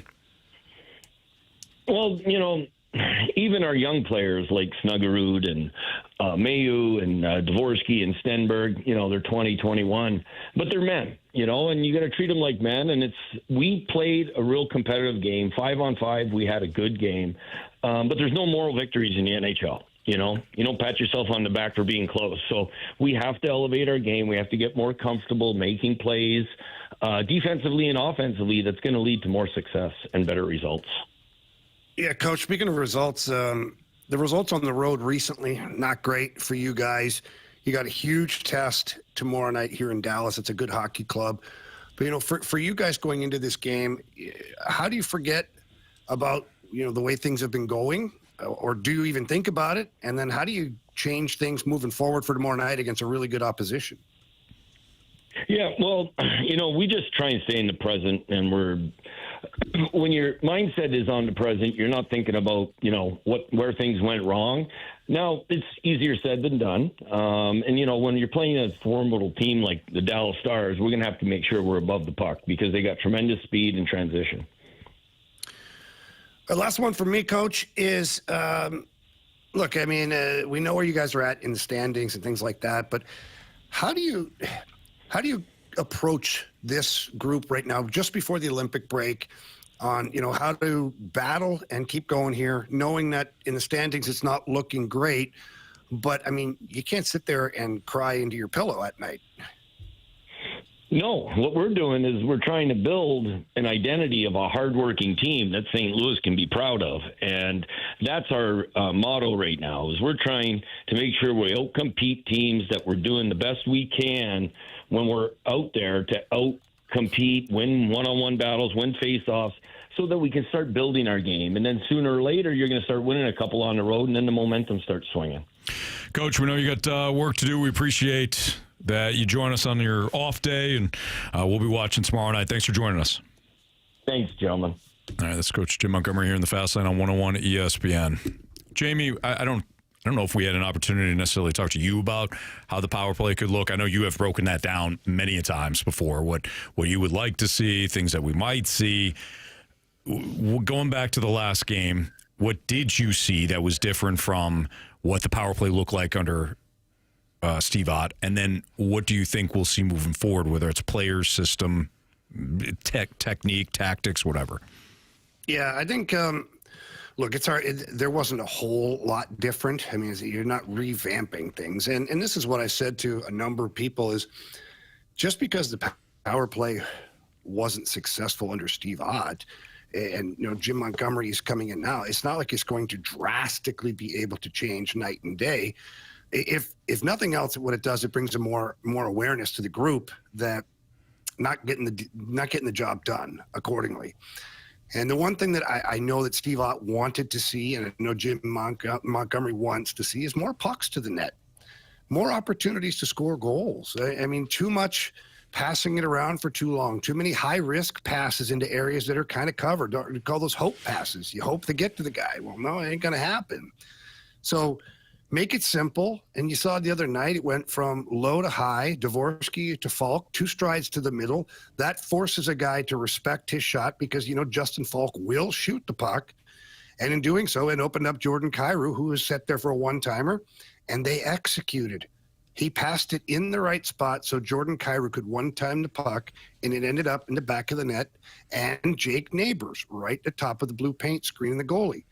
That's just simple hockey. And I think that's what you're going to see more of is just Jim Montgomery and staff looking to simplify the game, get more pucks to the net, and give yourselves more cracks at it. Yeah. Well, we'll see tomorrow night.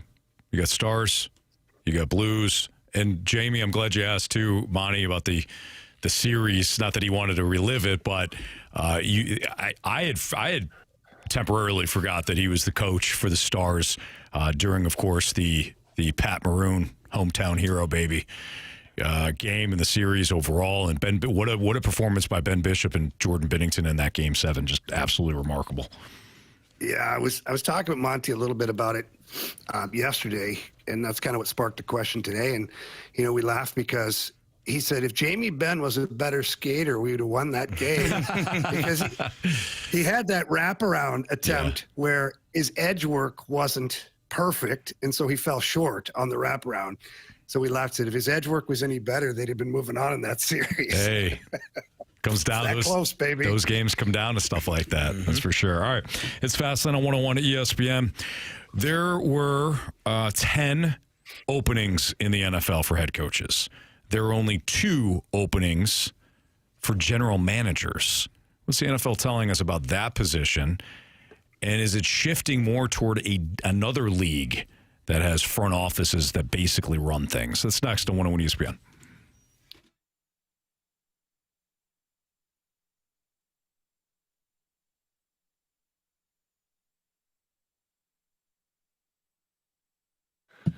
All right, whatever vehicle you are driving around in right now, my friends over at Pure Performance have accessories and modifications that are available for anything that you're driving.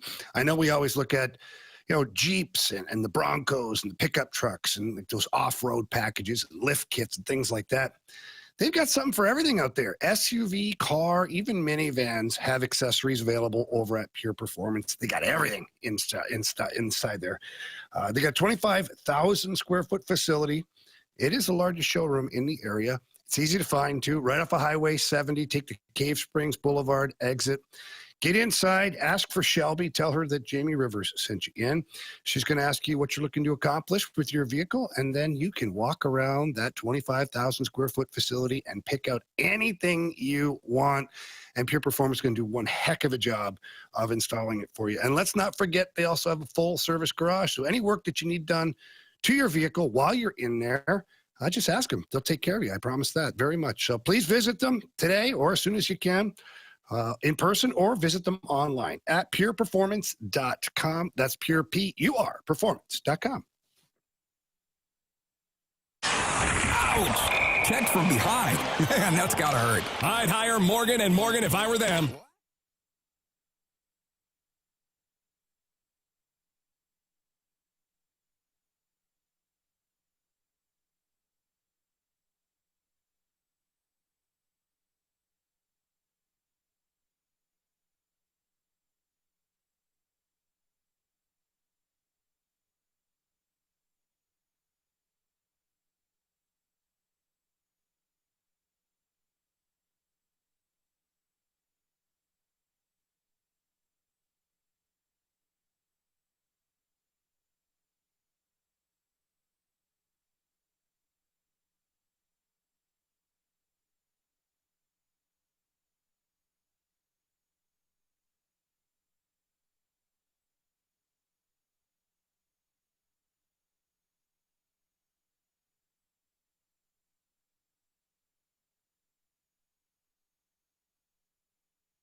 Fastline on 101 ESPN. I found this interesting. I don't know if there is a clear-cut answer to it, but 10 NFL head coaching openings occurred following the Sean McDermott firing on Monday.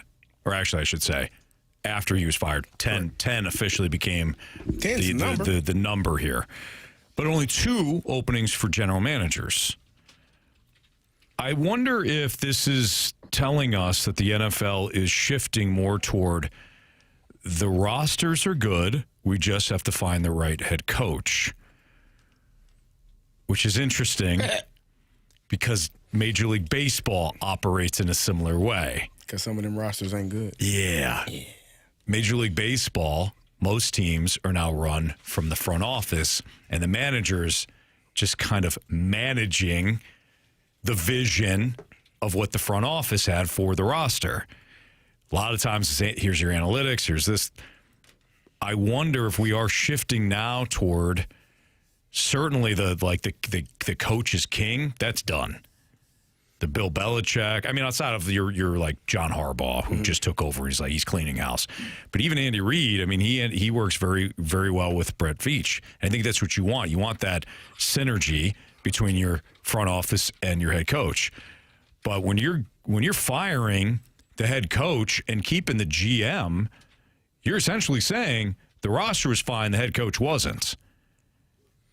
And I worry about the direction of the NFL if that's the case, because, of course, it's not Major League Baseball. Yeah, if that's the case, I would have a lot of questions. Well, the Dolphins fired their GM. What was the Chris other? Greer. Yeah, he got fired before McDaniel got fired. I think the Falcons roster is actually very decent, like very good. So I don't know where and conversely, I think the Las Vegas Raiders roster is not. Whoa, what do you mean? They got two guys? 2 guys. Hey, well, they got one on each side of the ball. You got Brock Bowers and you got Max Crosby. You're set. What else you got, man? Jamie, what else do you need? You got one offensive guy, one defensive guy. You got Ashton Jenkins, and you didn't even run the ball with him a lot. That offensive line didn't want him to, I don't think. The Bills have one guy, and they just made it to the divisional round of the playoffs. Should have been in the AFC Championship. My point exactly. Like, great ownership, too. They'll tell you. I think I've always liked the Bill Parcells mindset of, if you want me to cook the meal, I need to be able to buy the groceries. I agree. Which is essentially saying, if you want me to coach these guys, I should at least know who the hell I'm coaching. Yeah. Like, if you're a coach, the best way to get your team going in the direction that you want it to the quickest is to draft or, free agency, sign those players that are the system that you want to play in. Right. Like, if I'm a 3-4 defensive mindset, I'm not going to draft defensive linemen that are defensive ends. I want guys that can be outside linebackers or interior guys. Like, it matters because this is the style of offense or defense that I run.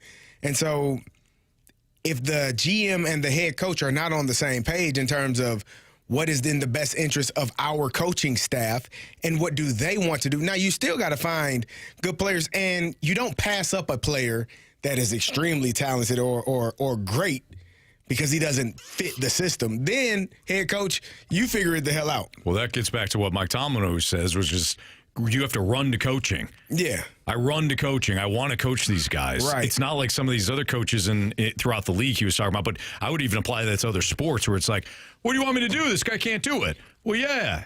You got to coach him. Yeah. So I think that goes hand in hand with what Tomlin said. Jamie, what are your thoughts? Yeah, look, the NHL is just as guilty of all this, too. I mean, how many head coaches get fired every year, and you don't hear a lot about GMs or presidents of hockey operations getting fired. You just don't. I just think I think the single biggest mistake that a lot of these franchises make is they no longer are working in unison. A lot of it. There is a very clear pecking order, which I understand. I mean, everybody's got a boss except for the owner. But for coaches to be successful, like if you hire a coach, it's because you like what he brings to the table, his style, his systems, whatever it is. Wouldn't you sit across the table from him and ask him what type of player or what players specifically fit well with what he wants to bring to the table from the offensive side, defensive side, like all of it, right? Right. But we're not seeing that in a lot of these organizations. We watch some of these behind the scenes things, and like the coach is like the second last guy to find out who the hell they're drafting sometimes. Yeah. And it's like, okay, here we go. Free agency hits. All of a sudden the coach gets a text message. Hey, by the way, I just got you this guy. Right. Okay. Like, I just believe that even if they don't want to listen to the coach, as far as like doing everything he wants, I think by listening to the players and styles of players that they're talking about tells you a story. So if it's not player X or Y that the coach, he wants them, but you're not going to get those guys, maybe player A or B is similar.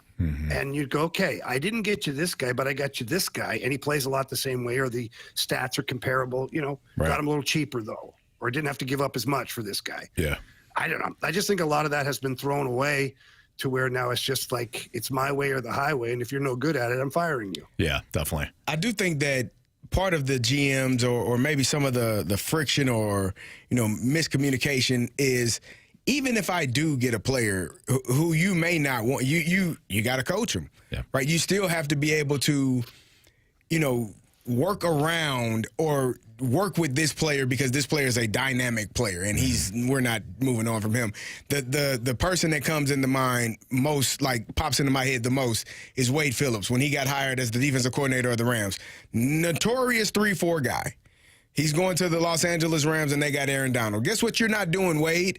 You ain't running a 3-4, brother. You're going to figure out how to run a 4. You're going to one-gap that some, what. You got Aaron Donald, and he's not playing the no. You got to figure it out, and he did. Yep. So there are certain circumstances where when you have an elite player, the coach has to adapt to that skill set. And I think that's extremely important, too. Like, you have to be adaptable as a coach and say, all right, man, I probably didn't want to run the triple option, but I got Tommy Frazier going to run it now. Yep, you're right. So you're absolutely right. That's what you have to do.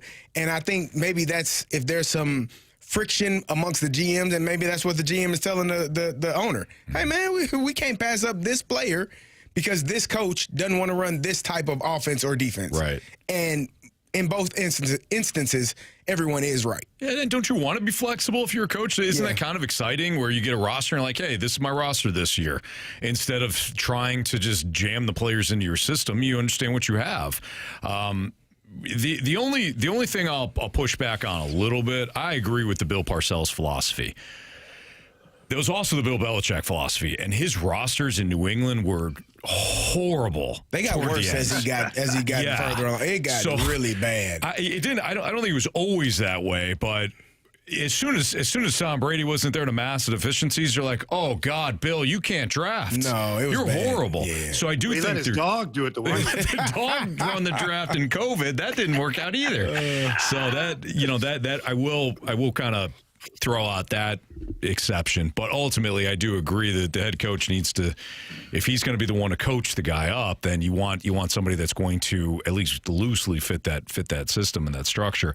But then of course you need a GM to say, hey, this is where the league is going, Bill. Right. This is where the league is going. I know you want to still run the ball 3 yards cloud of dust, but we're out to spread teams out again. All right. Yeah. All right. Jamie, you out. We'll see you tomorrow, right? You're on with us before the Stars and Blues, so we'll see you tomorrow. You got it, man. See you, bud. All right, that's Jamie Rivers. Again, he'll be on with us tomorrow. He's in Dallas, where the Blues will visit the Stars tomorrow night. All right. We've got an idea by Marsh. He was looking at some of the baseball trades going on right now, and he had a question he wanted to pose Carey and I. And I'm interested in this. He loosely told us in the break, and I'm kind of interested in his thought process on it. So that's next on 101 ESPN.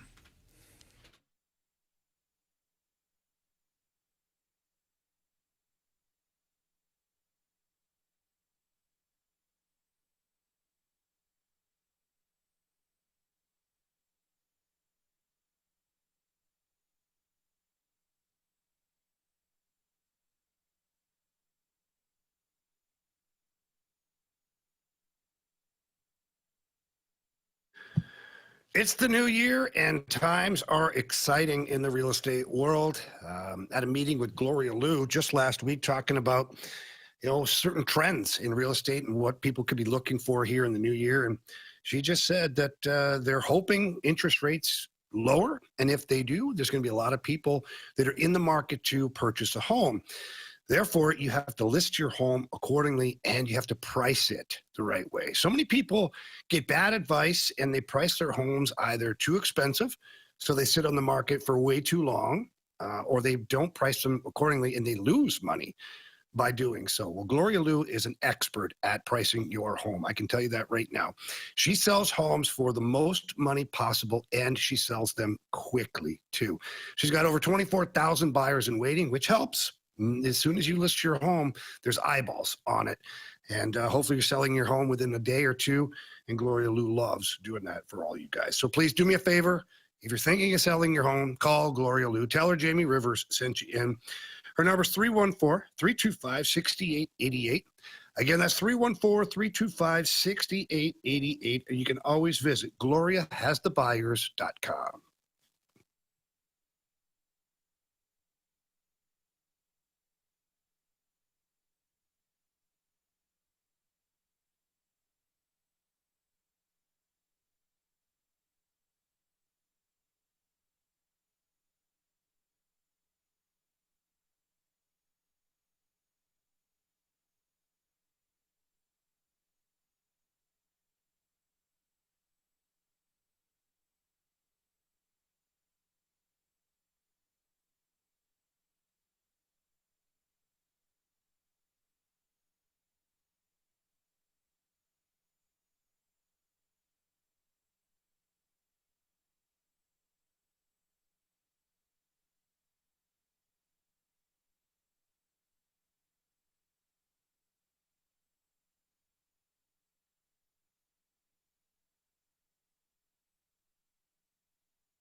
Your time check is brought to you by Clarkson Jewelers, an officially licensed Rolex jeweler, with Andrew Marsh and Kerry Davis and Anthony Stalter. Now, Marsh, you had reacted to a trade that just happened in Major League Baseball today, and it wasn't even the Freddie Peralta deal, because I think it was last night. And you wanted to pose a question as it relates to the Cardinals. Yes. So the Rangers, the Texas Rangers, have acquired Mackenzie Gore from the Nationals in exchange for a package of prospects, the club announced today. So let's break down this trade. The Rangers receive Mackenzie Gore. The Nationals receive their number 2 prospect, their number 6 prospect, number 12, number 16, and number 18. So they get 5 guys in that deal. My question for you, gentlemen, is, are the Cardinals set up to make a deal like the Texas Rangers? I think they're on their way to doing so, and I think that's extremely smart. I love what Chaim Bloom is doing. He's collecting all this high-end talent, specifically pitching talent. Mackenzie Gore, is he worth all of that? That's what I was going to ask. That was my question. Clearly he is, because the Rangers are willing to give it up, but we're not talking about one of the best pitchers in Major League Baseball. That's a lot to give up. It is, but Why did the Rangers give it up? Desperate. They're desperate. You can't for be that pitching. desperate. Well, clearly they are. They're desperate for pitching, right? So this was my. I've said this before. Whether you're planning on keeping that pitching or you're going to trade it in the future for something else, maybe you need a bat down the road and you have the pitching stockpiled. This is why I thought it was so important for the Cardinals under Bloom to look much different than the Mo regime, which is, we got what we needed, we're good. You're never good. There's always injuries. There's always poor performance. There's always some obstacle that you didn't see where a player no longer is worth what they're being paid. Do you have the resources within your minor leagues to have that pipeline to the majors? The Cardinals didn't. And if we take it a step further, how many times were Cardinals fans excited about a name that was available at the trade deadline, and everyone knew, Cardinals and media knew, that the Cardinals weren't going to pull the trigger on the deal? Why? They didn't have enough in their farm system. And they certainly weren't going to give up some of the top prospects that they loved, whether it was Dylan Carlson or Jordan Walker or whoever. They weren't going to give up those guys because their farm system wasn't good. It was too top end. So it's like, we're not going to give up our top prospects because we won't have anything in the pipeline. That's the problem. And the other teams weren't calling about anybody else within your farm system because it was too barren. They weren't going to say, we're going to give you Juan Soto for, I don't know, your third best prospect, who may have been the 15th best prospect in a farm system that was actually good. Yeah. So I love what Chaim Bloom's doing. Keep acquiring pitching. You can never have enough, but two, you can never have enough because you don't know what that pitching could turn into down the road.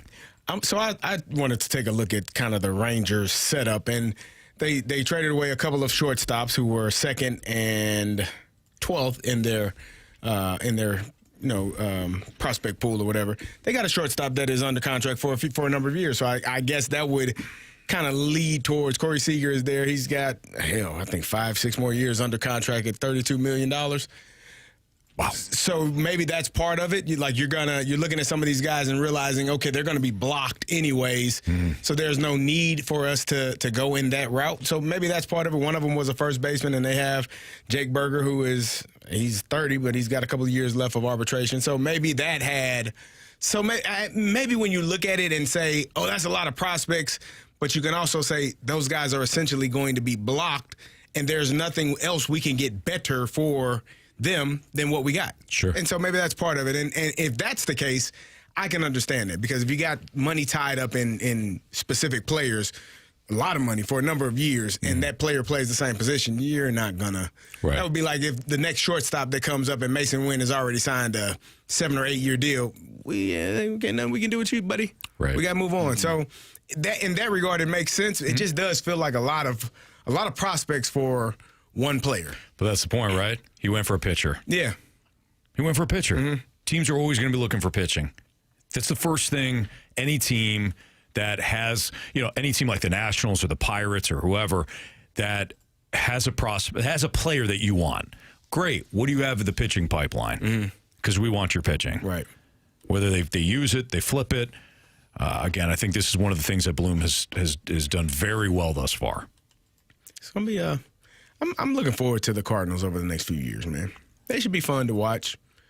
And it'll be fun to see how Chaim Bloom goes about this day-to-day and transitioning these younger players into the lineup and onto the roster and what they look like when they get here. Yeah. I'm excited. We got a text from the 314. Rebuilding is never a good idea, especially while you are in the NL Central.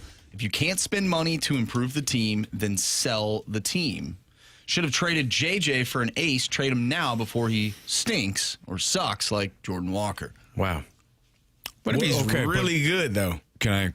May I? Yeah, can you read that first half? Yeah, rebuilding is never a good idea, especially while you are in the NL Central. Okay, stop. Thank you, Marsh. Wasn't that what Mo was doing?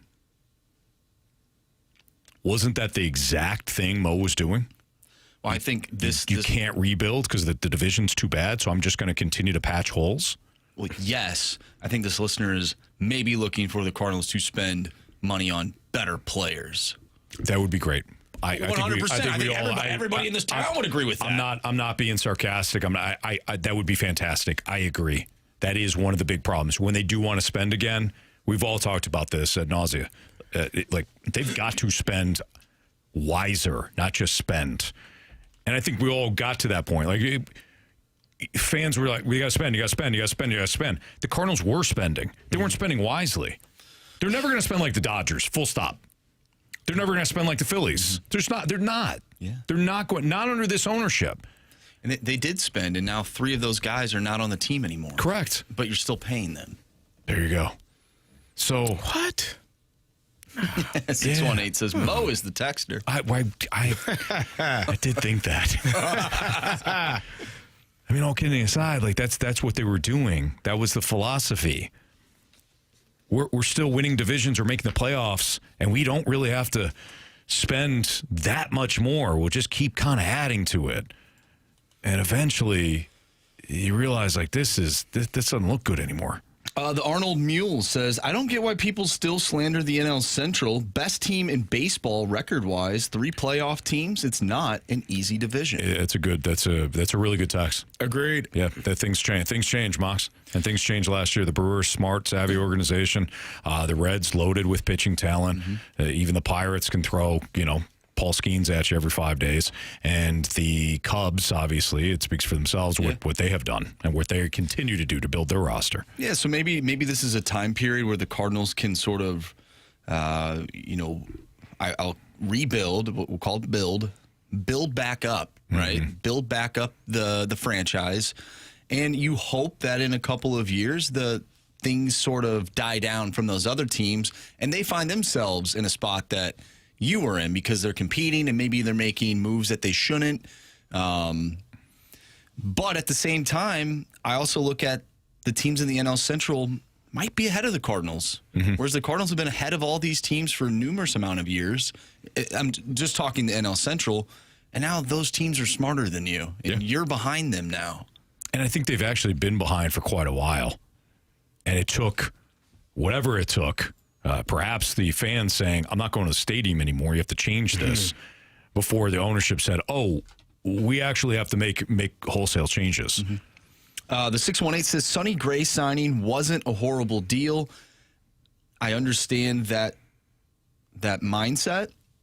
For me, it didn't make sense because you had no one else around him to be a legitimate contender to win a World Series. I was fine with the Sonny Gray. No, I'm saying it was fine, but at the same time, we're just going to get Sonny Gray. Okay. Yeah. Well, who else you got on the staff? Right. There's always the counter. So hey, you traded for Arenado. This is fantastic. Okay, great. What else can we do here? No, that's it. That's enough. We're going to win now. What do you mean? What do you mean? No, what do you mean? I got the 2 big bats. What about pitching? No. Don't worry about it. You outscore guys. That's the problem. That's what we do. Yep. Yeah. We're going to outscore guys. Bottom of the lineup's not great. Middle will carry it. Focus on what I need you to focus on. Oh, okay. Look over here. We get one more text from the 314. I feel exactly the same way about the Blues as well. I don't feel like we have the core right now that can compete with Colorado or Dallas for at least the next 2 or 3 seasons. If there's a time to tear it down and focus on players that are 22 and 23 years old, I think it's right now. So this is another Blues fan that wants to tear it down? Do I have that right, or did I misread that? Tear down the Cardinals? Mishear that. No, Blues. I don't know if it's like a full teardown, but it sounds like this texter wants to get rid of some players that that you will struggle to get rid of because they're under contract. Right. That's the only problem. We keep saying it. Yeah. So quit asking. The Cardinals got rid of those players, and they said they wanted to be here. And why wouldn't you want to be here, Anthony? Those guys St. Louis are older. These guys are younger. It's a problem. You know what I mean? No? Anybody? The Cardinals got rid of older players. But the Blues guys are younger. Yeah. They got like a year left. A year or 2. These guys got like 7 years left. Both teams are going to be fine. You want this for 7 years, Anthony? I believe in them.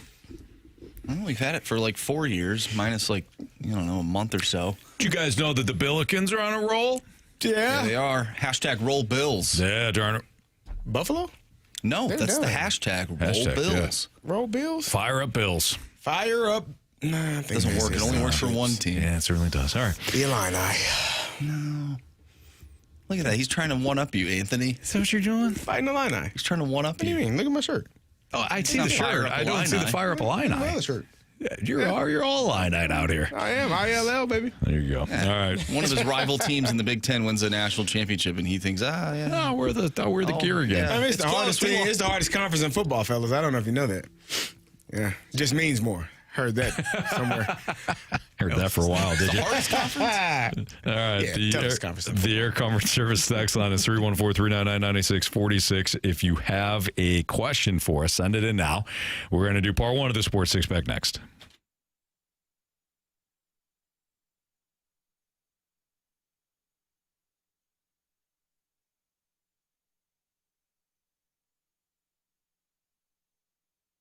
Caesars Sportsbook is the only sportsbook app with Caesars rewards. Download the Caesars Sportsbook app now and build the perfect same-game parlay. Bet the game live or try our quick pick parlays that are pre-built just for you. Bet on gridiron action and earn perks on every game like hotel stays, bonus bets, game tickets, and more. Download the app using promo code RADIO250BM and get your first bet matched as a bonus bet up to $250, whether you win or lose. Must be 21 plus and physically present in Missouri. Open to new users only. Minimum odds minus 500. Awarded as non-withdrawable bonus bet that expires 14 days after receipt. Bonus bet amount not returned for winning bets. Void where prohibited. See Caesars.com/promos for full terms. Must be 21 or older to gamble. Know when to stop before you start. Gambling problem? Call 1-800-GAMBLER.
Question. It's time for the Fast Lane to answer your sports questions. I want to ask you a bunch of questions. I want to have them answered immediately. Asking me all these weird questions. Answer the question. Answer the question. Answer me! Refreshed by Urban Chestnut. Urban Chestnut Swickle Light Premium Light Beer. Live your lifestyle, St. Louis.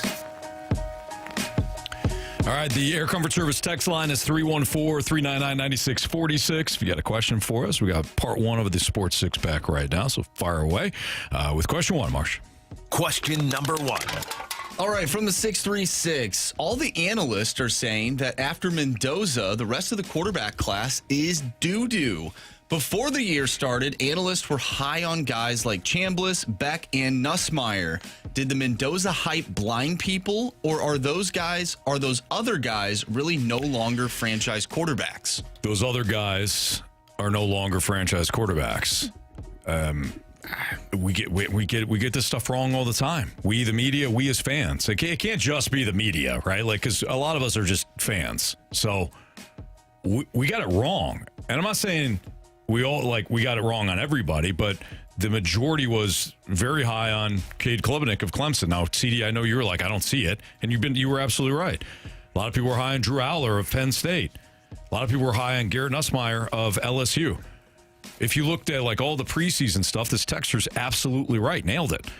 There was this was supposed to be a great QB class. Cade Klubnik struggled mightily this year for Clemson. He lost his starting job. So did Garrett. He didn't. Garrett Nussmeier did. Yeah, Cade kept playing. Cade just stunk. Yeah, I mean, he wasn't good. Yeah. Drew Aller got hurt, but he wasn't playing well before the injury. Dante Morris now staying at Oregon, which I think is good. Sellers was another one. Sellers, he was very disappointing. Mm-hmm. That's somebody with strong arm, rushing ability, but it just wasn't on display this year. So I don't think it was necessarily the Fernando Mendoza play overshadowed the rest of the QBs. These other QBs just did not perform well. Yeah, I think Fernando Mendoza kind of took advantage of what we just talked about. Everyone else kind of taking a step back. Arch Manning is another name that was high on that list, and then after 2 or 3 weeks, people were like, oh, God, he might not be able to play at all. And I thought he got better. He got better as the season went on. But the Cade Klubniks, the Garrett Nussmeiers, Drew Aller, like you said, got injured. Like all of those guys, Ty Simpson has been kind of floated around, but there's going to be somebody that may take a flyer on him in the first round. Mm-hmm. But none of those guys really stood out to the point where you're like, that's a difference maker. I think Trinidad Chambliss is a difference maker. I think his ability to use his leg and extend plays and do all of those things, and he has a really strong arm. I think that is a player that I'd look at him like, oh, okay. I would. His upside is extremely high. But then the question always comes in, and it's going to come in with Fernando Mendoza is, are you able to read a defense? Mm-hmm. Like, can you understand coverages for when they start in one look and then as the ball is being snapped, transition to another look, and you don't know where the damn safety is, and now you got a defensive end dropping out of there that you didn't see. Like, all of those things happen so quickly for quarterbacks, and especially when you haven't seen those looks and been able to kind of go through them throughout your entire tenure as a college quarterback, it can be extremely difficult. So I have no clue. I think Fernando Mendoza is going to be the number 1 pick. And after that, good luck, as I don't know. I could see him being the only quarterback taken in the first round. Somebody's going to find a way to take Ty Simpson in the first round. Steelers, baby. Hey, come on, man. You pair him with Artie the Party last year. Artie ain't there no more, is he? They're going to retain him. Nah. He's still under contract. Nah. Ish. Come on. Yeah. Question number 2. From the Intimidator, with no fault of the fans, has St. Louis become the worst sports town in America because of all the losing we have endured over our 3 major sports? All the losing? No. There's got to be a I keep telling you, man, when you want to think of a tortured fan base, just look no further than Cleveland Browns. You can't man, win, the city of Cleveland. The Guardians make the playoffs. You got Ohio State. That's Columbus. But I mean, if you're the Cavs, they were good last year. Yeah, and then they lost in the first round. Well, it's Cleveland. That's why. Wasn't Spidey Mitchell injured? Yeah, Garland was hurt. I don't think you can say Cleveland.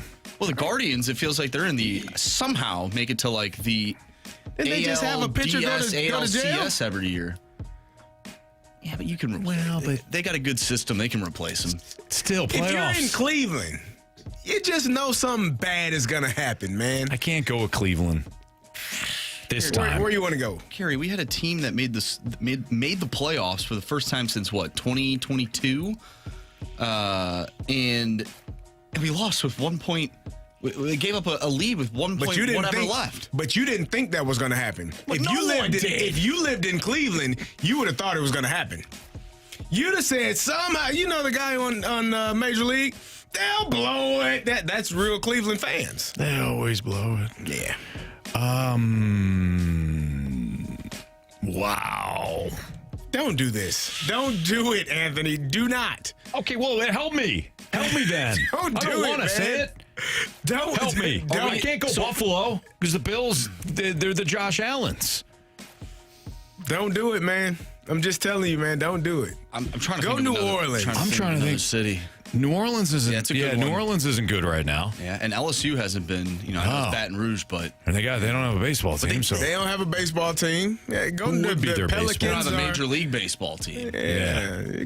Go New Orleans, man. Don't do it. Right. No, you know what? You know what? I got one for you. Got one even better? Oakland. Oh yeah. Oh, they don't even have. That's teams. why. Well, they had the Raiders. They had the Raiders, and they had the A's. The A's didn't even have a name. And the Warriors. Go Oakland. They're not even a sports city anymore. They are. Do it. 314 says, "What's the third major sports team?" I was waiting on that. Well, we got the Battlehawks. All right, I got another one for you. Tennessee. Tennessee. Yeah, Titans no good. Predators not good. You like it? Yeah. You love it? They do have the Volunteers. Vanderbilt. Gave people reason That's to true. cheer. Vanderbilt's actually in Nashville, so good call.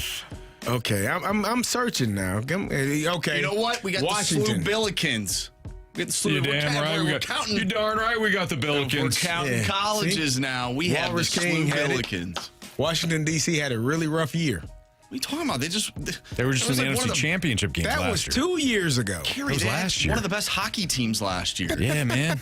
No, can't go Washington. Come on, man. Nope. Now the Wizards might bring them down that much more. That's I mean, that team is terrible. They are terrible. That team's bad. Look, it's not great right now, but when all did we else tell you about fails, the Billikens? When all else fails, you go with the Cleveland. You go. Damn it, just man. You're trust not me. listening. The No. Cleveland Guardians exist. It doesn't matter. No, it does. When they were the Indians, you know how Cleveland They fans went to the World Series, man. and every fan in Cleveland knew that they were going to lose. Did they though? They're Yes! playing a team that hadn't Trust won it me. over 100 years. They're Cleveland. Chicago fans had the Bulls in the 90s. They are winners. They knew about winning. Kerry. Cleveland didn't. Kerry, You know how shocked Cleveland has Cleveland more fans- championships than, or at least has appeared in more championships than we have in like the last 10 years. Marshy. This question's making me depressed. Marshy just did it too. You know what? I was trying, and you all wonder why I root for the Dodgers. Why did you do that? Kerry, don't you have to leave at 5:30? Oh, that would be tomorrow, but I ain't leaving. I'm staying. Yeah. And Marshy did it. I tried to give you an out. You all kept saying, no, it's St. Louis. It's the St. Louis. It's St. Louis. We didn't say it was St. Louis. We asked for your help. Yeah. We said help us. I gave you help. You gave us a bad example. You did. You gave us a bad example. Cavs made the playoffs last year. The Guardians made the playoffs this past season. I gave it to you. Browns are looking up. They got rid of that fool, Kevin Stefanski. Browns are always looking up. And Tommy Reese. Where's he going? Hotlanta. Maybe it's Atlanta. Ooh. Maybe it's Atlanta. The Braves had a rough year. 8 straight years, no playoffs, no winning seasons. The Hawks just traded. Hawks just traded their best player. It's Atlanta. It's Atlanta. We did it. The Braves missed the playoffs That's it. for a year. All they had this year was Georgia Tech. And how'd that work out for Not them? great. There you Lost in go. the Pop-Tart Bowl, Anthony. Did it. They had the lead in that game. They certainly They did. lost to a quarterback with number 47 on his uniform. BYU. Can't happen. Can't happen. BYU, the rambling white guys. They beat them. How could you lose to a mostly white team in football? Man. You know? It's Atlanta. Good call. Atlanta. There you go. We did it. But Wait a minute. Stefanski's gonna. Get that thing straightened out here. Oh, I'm sorry. DLW 1904 said, I've been saying Atlanta, all caps. Sorry. We're sorry. We got a couple people saying yelling at us.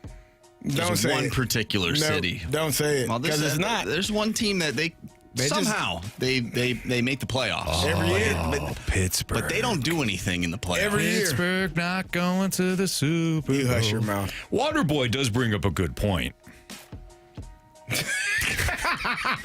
They did tie for first in their Falcons division. were a first-place team. What about Cincinnati? That's a good one. They got That's one from actually- the They were just in the Super Super Bowl a couple years Oh, they ago. did make the playoffs this year in Major League Baseball. They did. They did. Yeah, I can't go Cincinnati. It's Atlanta. It's Atlanta. We got it. We Yeah. figured it out. Yeah. Waterboy. What about Atlanta? DLW's head's going to explode. All right, part 2 of the Sports Six-Pack is coming up next, so keep firing in those questions. 314-399-9646 is the Air Comfort Service text line. Part 2 next.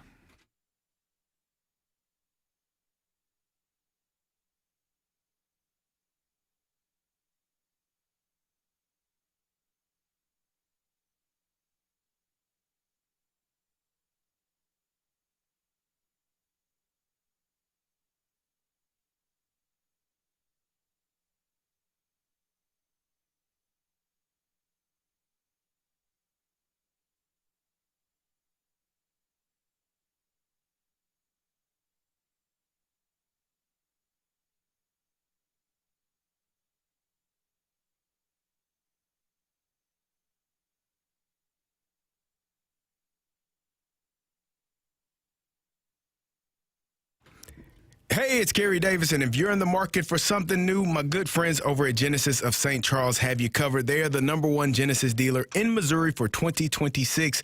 They're your premier Genesis dealer, and you don't want to wait. Now is the time to visit because they want your trade-in, and they are willing to pay more for it on any new Genesis purchase. No games, no gimmicks, just upfront pricing. You can unlock the e-price today. Every purchase comes with 3 years of complimentary Genesis service valet. That means complimentary vehicle pickup and delivery, plus a loaner vehicle at no additional cost. If you're in the market for something new, let Genesis of St. Charles bring the test drive to you. They have a large selection of new Genesis models in stock, ready for you to take home today. Some of those models have massaging seats. You can get your lower lumbar worked on while you go out there from St. Charles to St. Louis County. Wherever you want to go, you can do it because Genesis of St. Charles is located right off of Mid-Rivers Mall and Highway 70 at 5601 Veterans Memorial Parkway in St. Peters. You can go by, stop in for the experience, and experience the luxury service at their state-of-the-art facility today. If you're too busy, can't get in, go online. Visit them online at genesisofstcharles.com. That's genesisofstcharles.com.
ESPN Sports Center.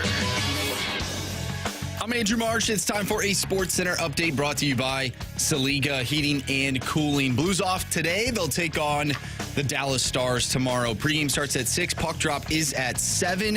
If you missed anything from today's show, including our interview with Chris Kerber and our interview with Jim Montgomery, Blues head coach, make sure you go to 101ESPN.com or check out the free Dobbs Tire and Auto Center's 101 ESPN mobile app. Just head to the podcast page. You'll find all of our interviews and all of our shows there, and it's all brought to you by the Schaefer Door Company. Tonight, we have some NBA action for you as Anthony's Mavericks take on Carey's Warriors. Pregame starts at 6. Tip-off is at 6:30. We have part 2 of the six-pack coming up next, so get your questions into the Air Comfort Service text line, 314-399-9646. I'm Andrew Marsh, and this Sports Center update is brought to you by Saliga Heating and Cooling, a Daikin heating and air conditioning dealer.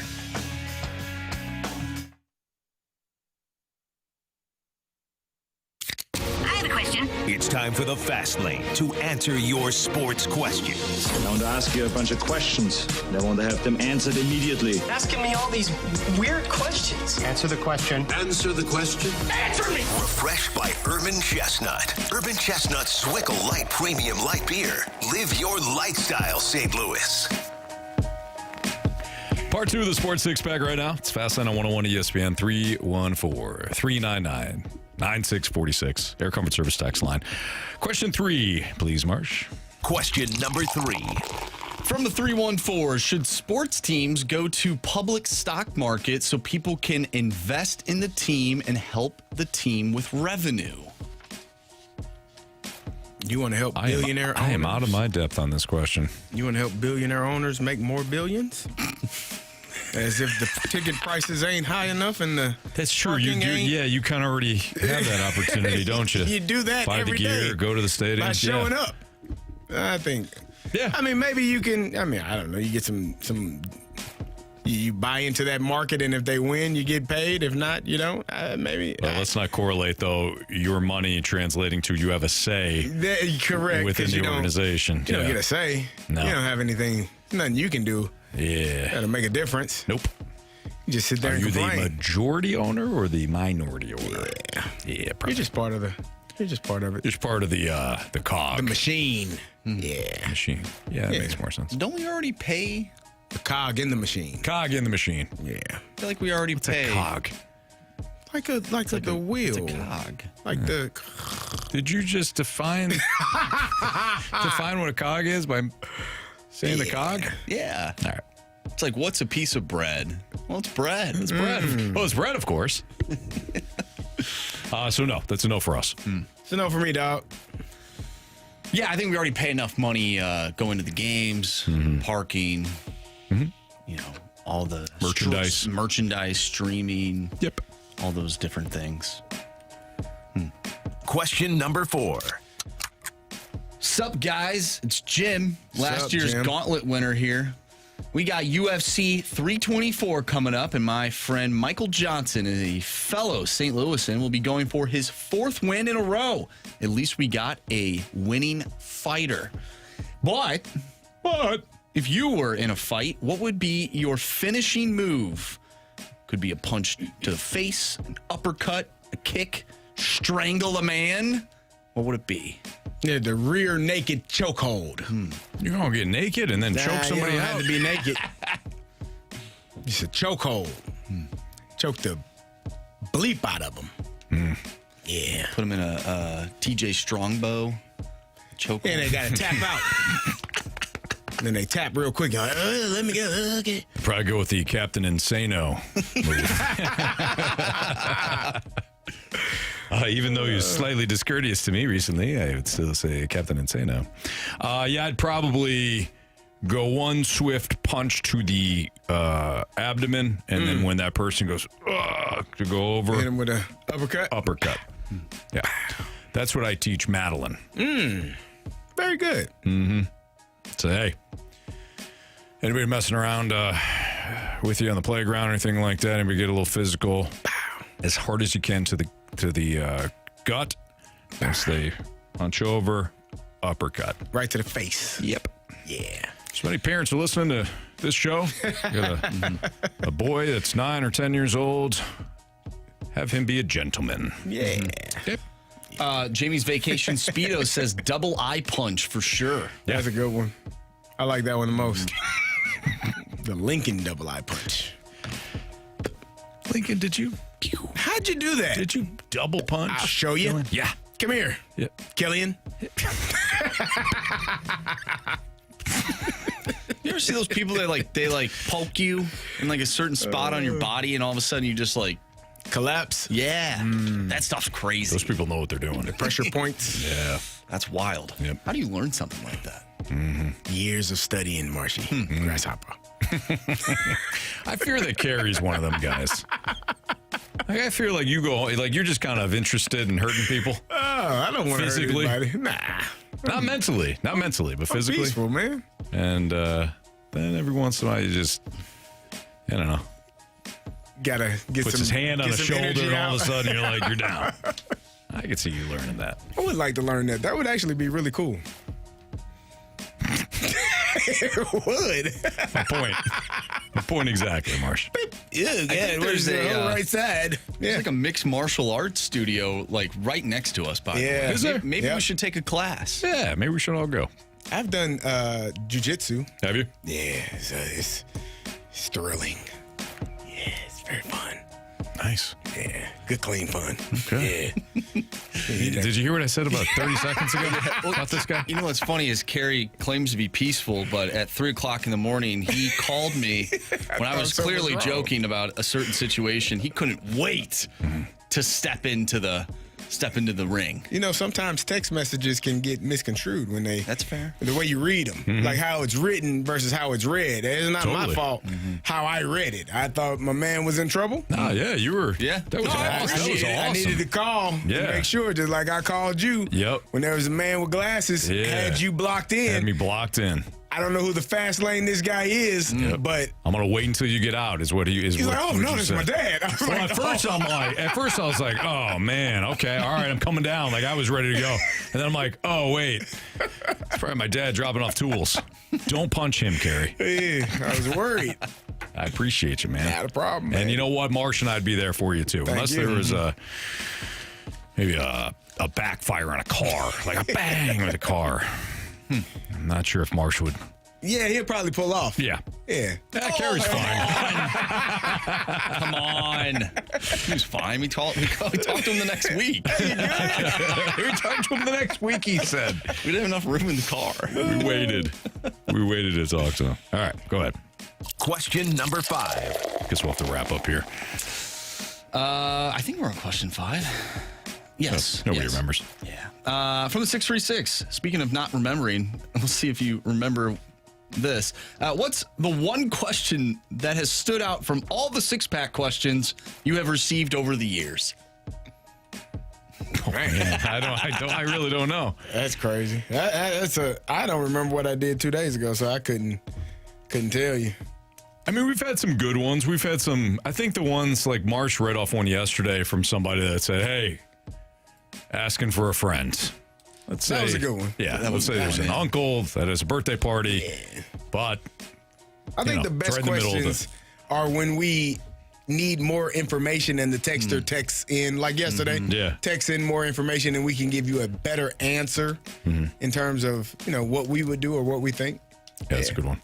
By the way, Mahomes Longbody says Carey will always be there for you unless a siren is going off for a storm. Very true. Very true. And as I've told this time and time again, I can't fight no storm. No, I can't block it. I can't stop it. And actually, I love that you all think that I can, because that means a lot to me that you believe that I could be the one to stop a tornado from ripping through this here studio. I love that you all believe in me that much. I'm here to tell you guys I can't. You know what I mean? I can't do it. So quit asking, all right? You want to, but you just can't. I would love to, but I would also love, as opposed to any of us thinking that we are man enough. Man, we're going to stop this damn storm. No, we ain't. get your ass out of the studio and get to where the safe spot is. I don't think we were thinking that. I think we were thinking, we're all together in this. I Let's think make you were sure like, that. me, Macho Man, I'll stop the storm. Look at these two guys running off. That's what normal people do. In fact, everybody in the damn building did it except for you two. I don't know. I don't know who's smart and who's not. It's not my place to say. But if everybody took off and everybody went to the safe space and two lone men, they're good men. You are. But when you're talking about, like thinking things through properly, probably a better decision could have been made had you got your butts up out of the seats and went to where we went. I don't know. Just saying. Now, Carey, when you recently had the health check for the NFL and things like that, did they scope your knee? Because I was kind of nervous when you jetted out of here during that tornado. If you had wrenched your knee, how fast you were going. My knees have been a little sore lately. Okay. If we would have lost the Pick'em Challenge, Kerry would have definitely done well in the pro football combine. Sure. Yeah, I played football. Yeah. Kerry, I'm not disappointed that you can't fight the tornado. I think you are. I'm more so disappointed that you didn't even try. Yeah, back to that mindset though. Like I need you all to.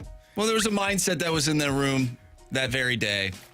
That continues. The room that we were in when everybody was safe, it was a safety mindset. It's more so this room. The Band of Brothers mindset within the studio.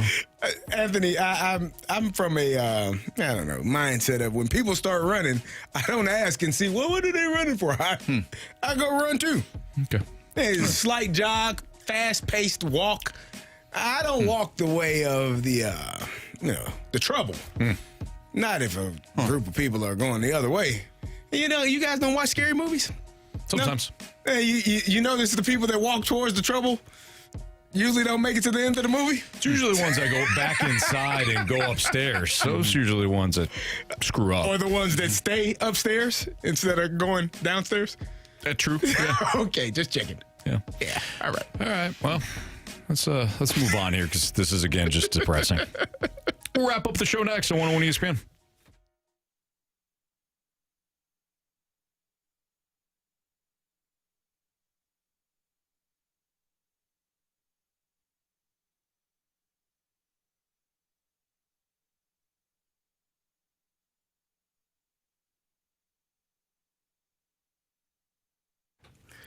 FanDuel is turning on playoff mode. All customers get a profit boost pack every NFL playoff game day.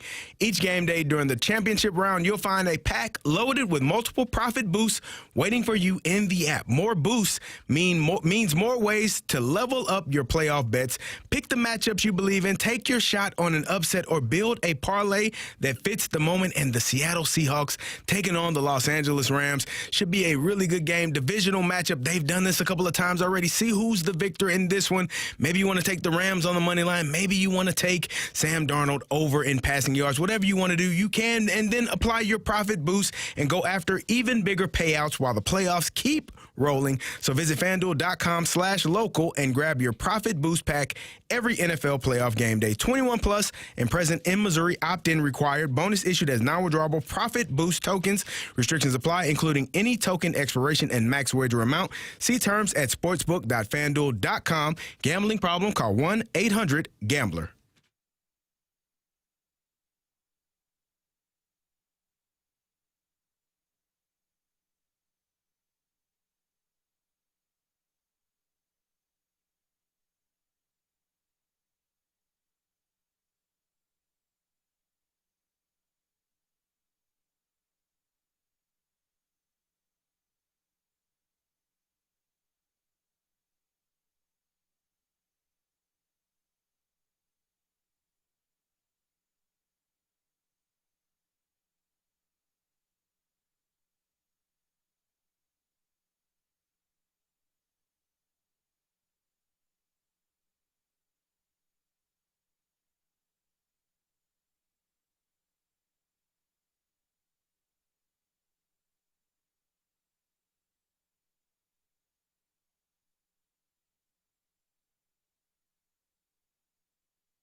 missed anything today here in the show, you can always download the podcast.